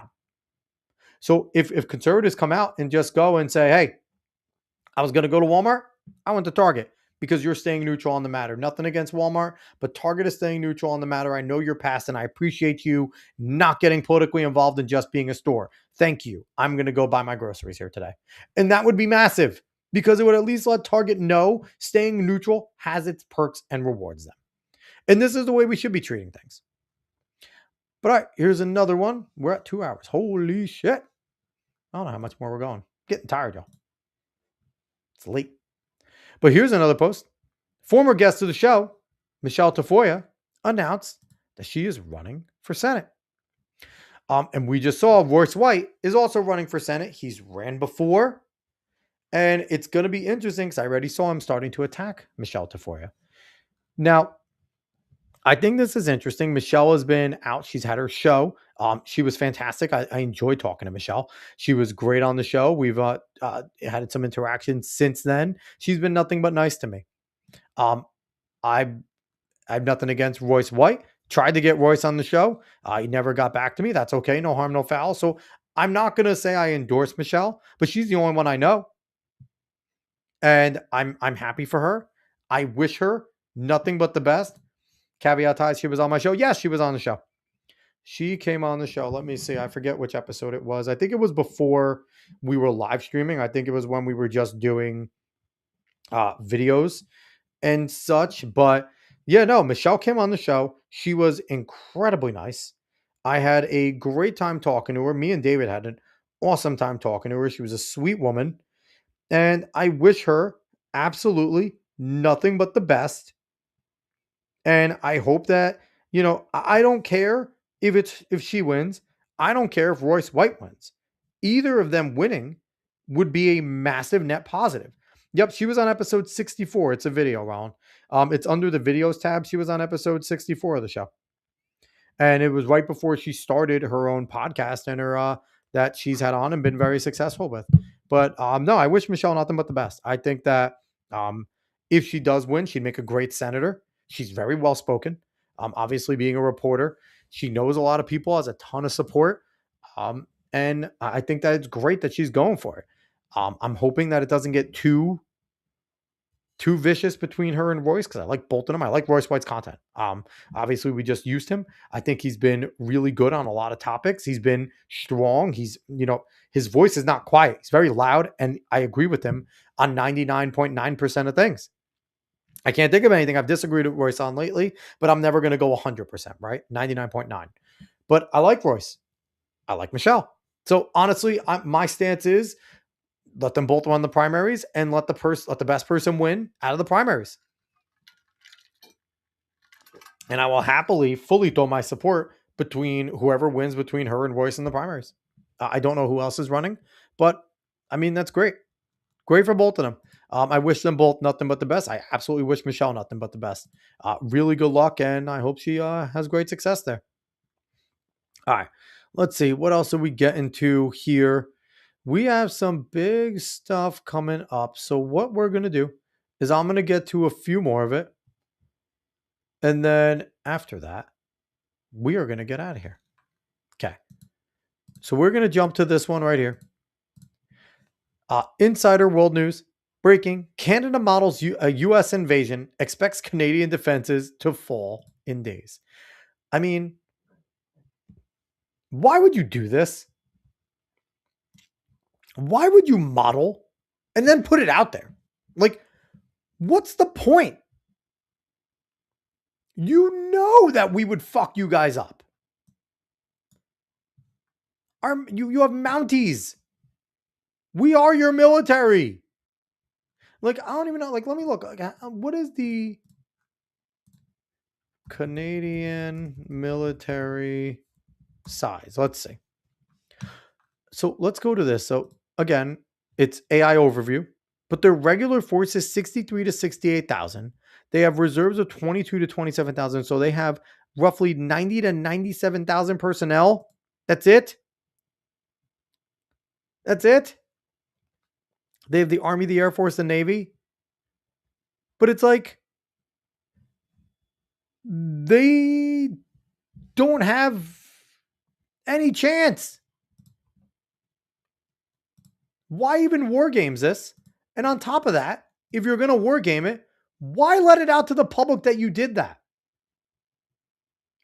Did they do this? Did Mark Carney do this to just tell the people that are like so against America to just shut the fuck up? Is this like a tactic to be like, hey, we couldn't go against them even if we wanted to. So stop. I'll talk tough when I can, but I gotta fold. We're Canada. We have no power. We're ran by two countries. The UK runs us from across the pond, and the United States runs us from underneath because we're fucking powerless. I think it's wild. Nate's saying every government models everything, putting it out there as well. Yeah, I seriously think they put it out there to quiet down the people that are all like, we don't need America, go away, blah, blah, blah. And basically saying like, hey, if we truly turn on them, they could take us in 2 days. Like, it would be nothing. This may be a whole entire everybody shut the fuck up thing. But who knows? I don't know why they put it out there. But all right, let's see. Let's see if we could just rip through some stuff, shall we? So this is an important one. I want to say important. I'm not going to say important because it's an oversight committee. It's an investigation. Does it really mean anything? No. But it's just nice to see. So just in, House Oversight launches investigation into Rep. Ilhan Omar over a 3,500% surge in net worth since 2023. Now, again, this only matters, and this is from remarks.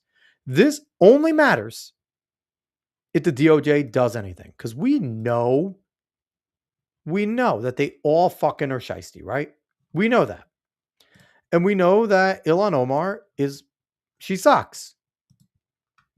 Now, there was this follow-up. Colin Rugg has the investigation launched in the House. She went from her account went from 42 to 25 million. This is from Fox. Let's see what they had to say. Good to see you, my friend. What's the old saying? Follow the money? Well, that's precisely what the House Oversight Committee is doing. They are probing squad member Ilhan Omar's skyrocketing family wealth, Jesse, especially in the wake of that $9 billion, some would argue $19 billion, Somali social services fraud scam. And honestly, it's nice that this is what brought most of this to light, is that the fact that it's her area that's the center of the scandal. The people that she apparently represents, she talks to Somali, say she is Somali first and everything. So it's really coming to light because of everything that she has said. But again, this doesn't matter if what the Oversight Committee finds just falls on deaf ears and the DOJ does nothing with it.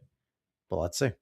That exploded in her district in Minnesota. The oversight chair, James Comer, says his team's lawyers are exploring the extraordinary step of subpoenaing Omar's spouse over his curious business practices.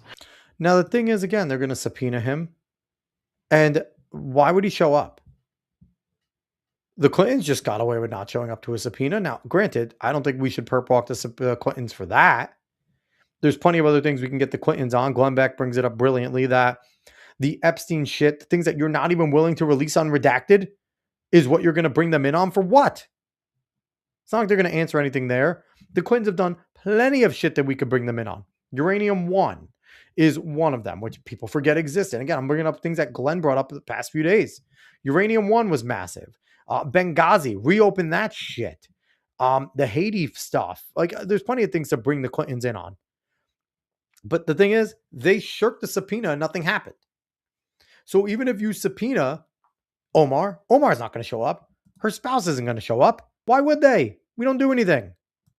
Republicans want to know how the Somali-born Omar and her politically connected husband Tim Minette went from being nearly broke to being worth around $30 million in just a year, according to her 2024 disclosure forms. Quoting Comer now, there are a lot of questions as to how her husband accumulated so much wealth over the past 2 years. It's not possible. It's not. Now, it's funny, too, because, like, all of these reps have to be real careful when it comes to shit like this. Because you throw stones, they have all benefited from insider training. Top to bottom. And James Comer is one of these people that loves a good soundbite. Loves a good soundbite. He is really good. If you judge by who the best people in the House are, who the best senators are, by how loud they could be in committees, how many great clips they can get in committees, Comer's one of the ones that's up there, man. He's awesome. But when he actually does shit, I don't know. I don't know what James Comer does. I don't know what Bill he's sponsored. I don't know what he's pushed for. I don't know what his voting record, like, what is his, I'm curious, what's his fucking Liberty score? Because I go by that a lot. Liberty score. Let's see. It's Conservative Review's Liberty score. Let's see. Let's search for Comer. James Comer. Okay, look at James Comer's Liberty score. A 76? A 76 Liberty score? It's fucking terrible. That is terrible.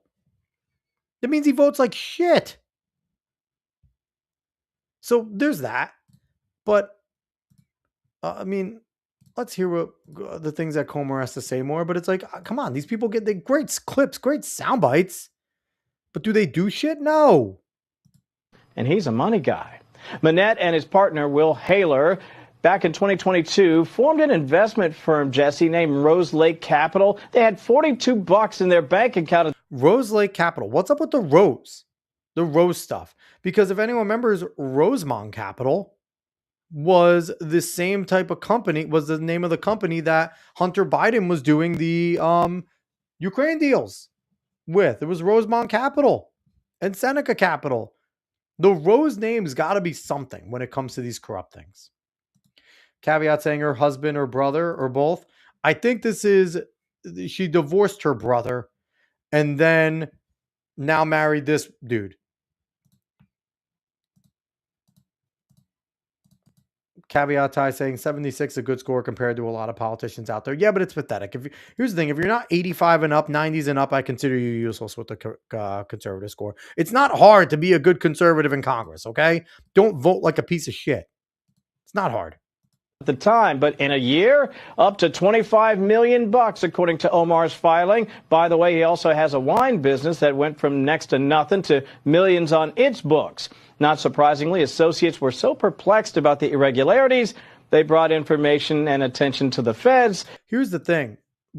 We're going to see, they're opening up a can of worms, and I get it. You should. We want to get Omar, right? But they all get kickbacks. All of their spouses get deals that they're not supposed to get. They all do. All the lobbyists will sit there and make them all wealthy to get what they want. Oh, your wife has a pottery company? Let me just see if I can boost that up for a few $1,000s in my lobby. Oh, this and that. Blah, blah, blah. That's the thing. It's not uncommon. I'm happy they're uncovering it. But this is a can of worms, man. And I would love to just go into every fucking congressman and do the same thing. I think we should go fine tooth into every single congressman and senator. Everyone. And look at this. Exact thing. Bring oversight over all of them. They won't. They're just going after Omar, which I'm happy about. But they all do it. They all do this shit. Caveat tie saying, I bet Thune has a worse score. I bet Thune has like a 5. Thune fucking sucks. to, look into it. Now, for her part, the Congresswoman has repeatedly, and I say defiantly, denied any wrongdoing while being also careful to criticize the ongoing probe. But, sometimes they say, Jesse, the ones who yell the loudest have the most to hide. Well, and this. Nah, we'll see what Jesse says. Jesse always close out with something good. Sit until proven guilty. I'm sure everything was perfectly legal. So I love Jesse Waters. Jesse's one of the only good things left on Fox News. But yeah, so there's the Omar stuff. Again, none of it matters unless whatever the oversight committee uncovers, the DOJ runs with. And do we trust Pam Bondi's DOJ, y'all? I know Glenn Beck has recently, as of the 20th, has started going scorched earth on Pam. And I get it. Pam Bondi should be removed. This isn't a question. Pam Bondi should be removed. She has not been effective as an attorney general. Now, on the other hand, if she is building a case against people and they move too soon, we get our handcuffs, we get our perp walk, but then we don't get any real jail time. And we scream again. These people are Teflon. They never get off. Nothing ever changes, blah, blah. And it's true. But if they're truly building a case against individuals, then they do need time for these investigations. Now, Pam Bondi's doing herself no service by not at least updating and saying, and all we need is a mini update saying, listen, I understand many of you want certain individuals in handcuffs. None of us at this administration want that more than you. But I am here to uphold the law. If there is not sufficient evidence of wrongdoing, then I cannot do anything. And we are looking through everything in the past 4 years of what has been done in order to see what is illegal and what isn't. That's it. And continue to update us in that way. That's all we need. But she hasn't done just that. And I know Glenn's going scorched earth, but I do have to say there is accountability at Trump here. And people don't want to say it, but there is. Because Trump is not completely separate from the DOJ. Presidents are not separate from the Department of Justice. They haven't been for decades now. And if Trump picked Pam after Gates had the fallout, Trump picked Pam. And he has to get when your subordinates fail, the leader gets a brunt. This has been a black eye on Trump because the Epstein messing up was massively on Pam Bondi and Kash Patel. And they've both been massive disappointments. Now, again, unless there was about to be a whole bunch of arrests announced. I know Jack Smith was on the Hill today getting grilled, and things don't look good for Jack Smith. We'll see what happens there. But it's tough here. It's tough. But let's go to this. Unusual Whales says Bill Gates has given a 5-year deadline before we enter a new dark age per Fortune. So what does he mean? Is he meaning dark age in the way of information? Because dark ages have been many things. He says the world is going backwards. Now, I think Bill Gates is a fool. I think he's a smart guy, but I also think he believes in a lot of shit. So I don't take the things that Bill Gates says with a lot of credence. Now, again, all these billionaires are building bunkers. So what do they actually know? Who knows? But I don't take a lot of what Bill says with a lot of credence. He's trying to block out the sun. He believes in population control. The guy's a psycho. So unless he knows about a catastrophic event that he's going to help orchestrate, maybe. But it's not like I fully believe him. Nate saying DOJ has failed on Fauci too, especially with Paul office flipping on him. I mean, Fauci has a lot of friends. And he's been around forever. I think getting Fauci, I think we believe it's so easy because we see a lot of film. We see a lot of things. I know he perjured himself. But the thing is, you don't pull Anthony Fauci in on perjury. You have to prove some true nefarious shit. Because the bottom line is, do we want to bring in Anthony Fauci on perjury, charge him, even getting him convicted, and what's he going to get? In reality, what is Anthony Fauci going to get on a perjury charge? I don't think they're going to sentence him to jail on perjury. So again, while thing is, it's easy for us as internet sleuths to find all this evidence. Even when Glenn does his chalkboards and connects it, we all believe it, right? But the bottom line is, what can you prove in a court of law? I think that we're looking at this in a different lens, because if the things that we believe are true, the things that we see, the things that we know we can prove, if they can, the thing is, these lawyers like Pam Bondi, and again, I'm not defending her. I think she should be. I think she should step down or be removed. I'm on that board. But at the same time, if they are sitting there and they're looking at all this evidence, and they themselves can poke holes in their own prosecutions, they know defense lawyers are going to do it as well. So if you're not going to bring something in that is pretty fucking ironclad or damn near impossible for the defense lawyers to disprove, then it's going to be a waste of taxpayer money and a waste of time. And I don't think that anyone in that administration is there for wasting time. And I truly think that Trump gave both Cash and Pam carte blanche to take as much time as they can within the 4 years to get these people and get it to stick. And I think that we just want our scalps. We want blood. We want our fucking pound of flesh. And I get it. It would be cathartic to see Anthony Fauci in cuffs, to see fucking Joe Biden in cuffs, to see any of that. It would be cathartic to see Obama getting perk walked. Be great. It would be awesome. Can it stick? If it can't stick, then there's no reason to do it. So that's where I am on it. Nate saying he's dead to rights on gain of function. You challenge his pardon and set the tone for all these unelected people calling the shots. Rand Paul's case is solved. But how many years can you give him? That's the thing. How many years? And what are we actually going to get on the gain of function? So that's the thing. If it's going to be a case where if Anthony Fauci goes and serves a year, it's going to be a luxury prison. It's not going to be real. And then he's going to get to come out and fucking not care, right? He's going to come out and make millions more on books and shit that he wrote. And he's going to be a poster child for being a political prisoner. If we can't get him on something that is simple also to understand for the American people, it's not just a political move. Because the thing is, we know what gain of function is as politicos. The fuck do most people don't know what gain of function is? And if you try and explain it to them, so you got to remember, you got to do things that stick. Because what happened to Bannon and Navarro, it's gone already. It's done, right? Nobody cares. We care because they were wrongfully put in jail.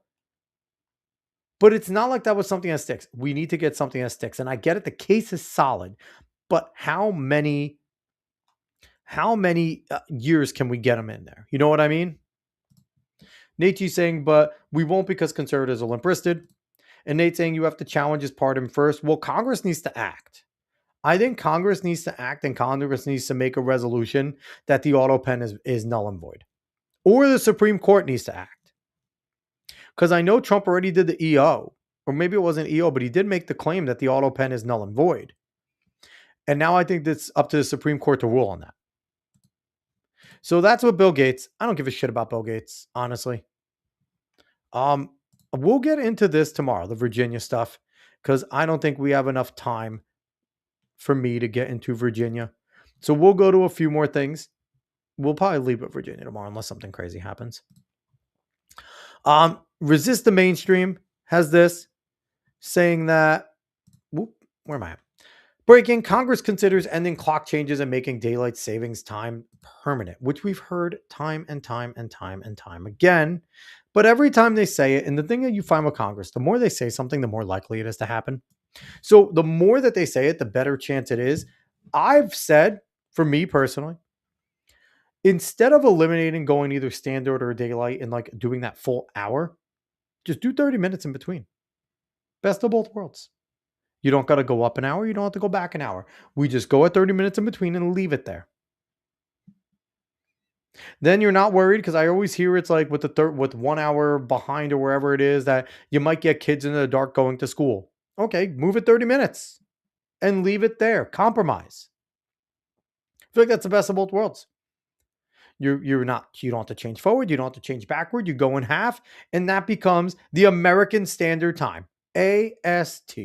We make a middle one, call it the American Standard Time, and that's it. We don't fuck with it again.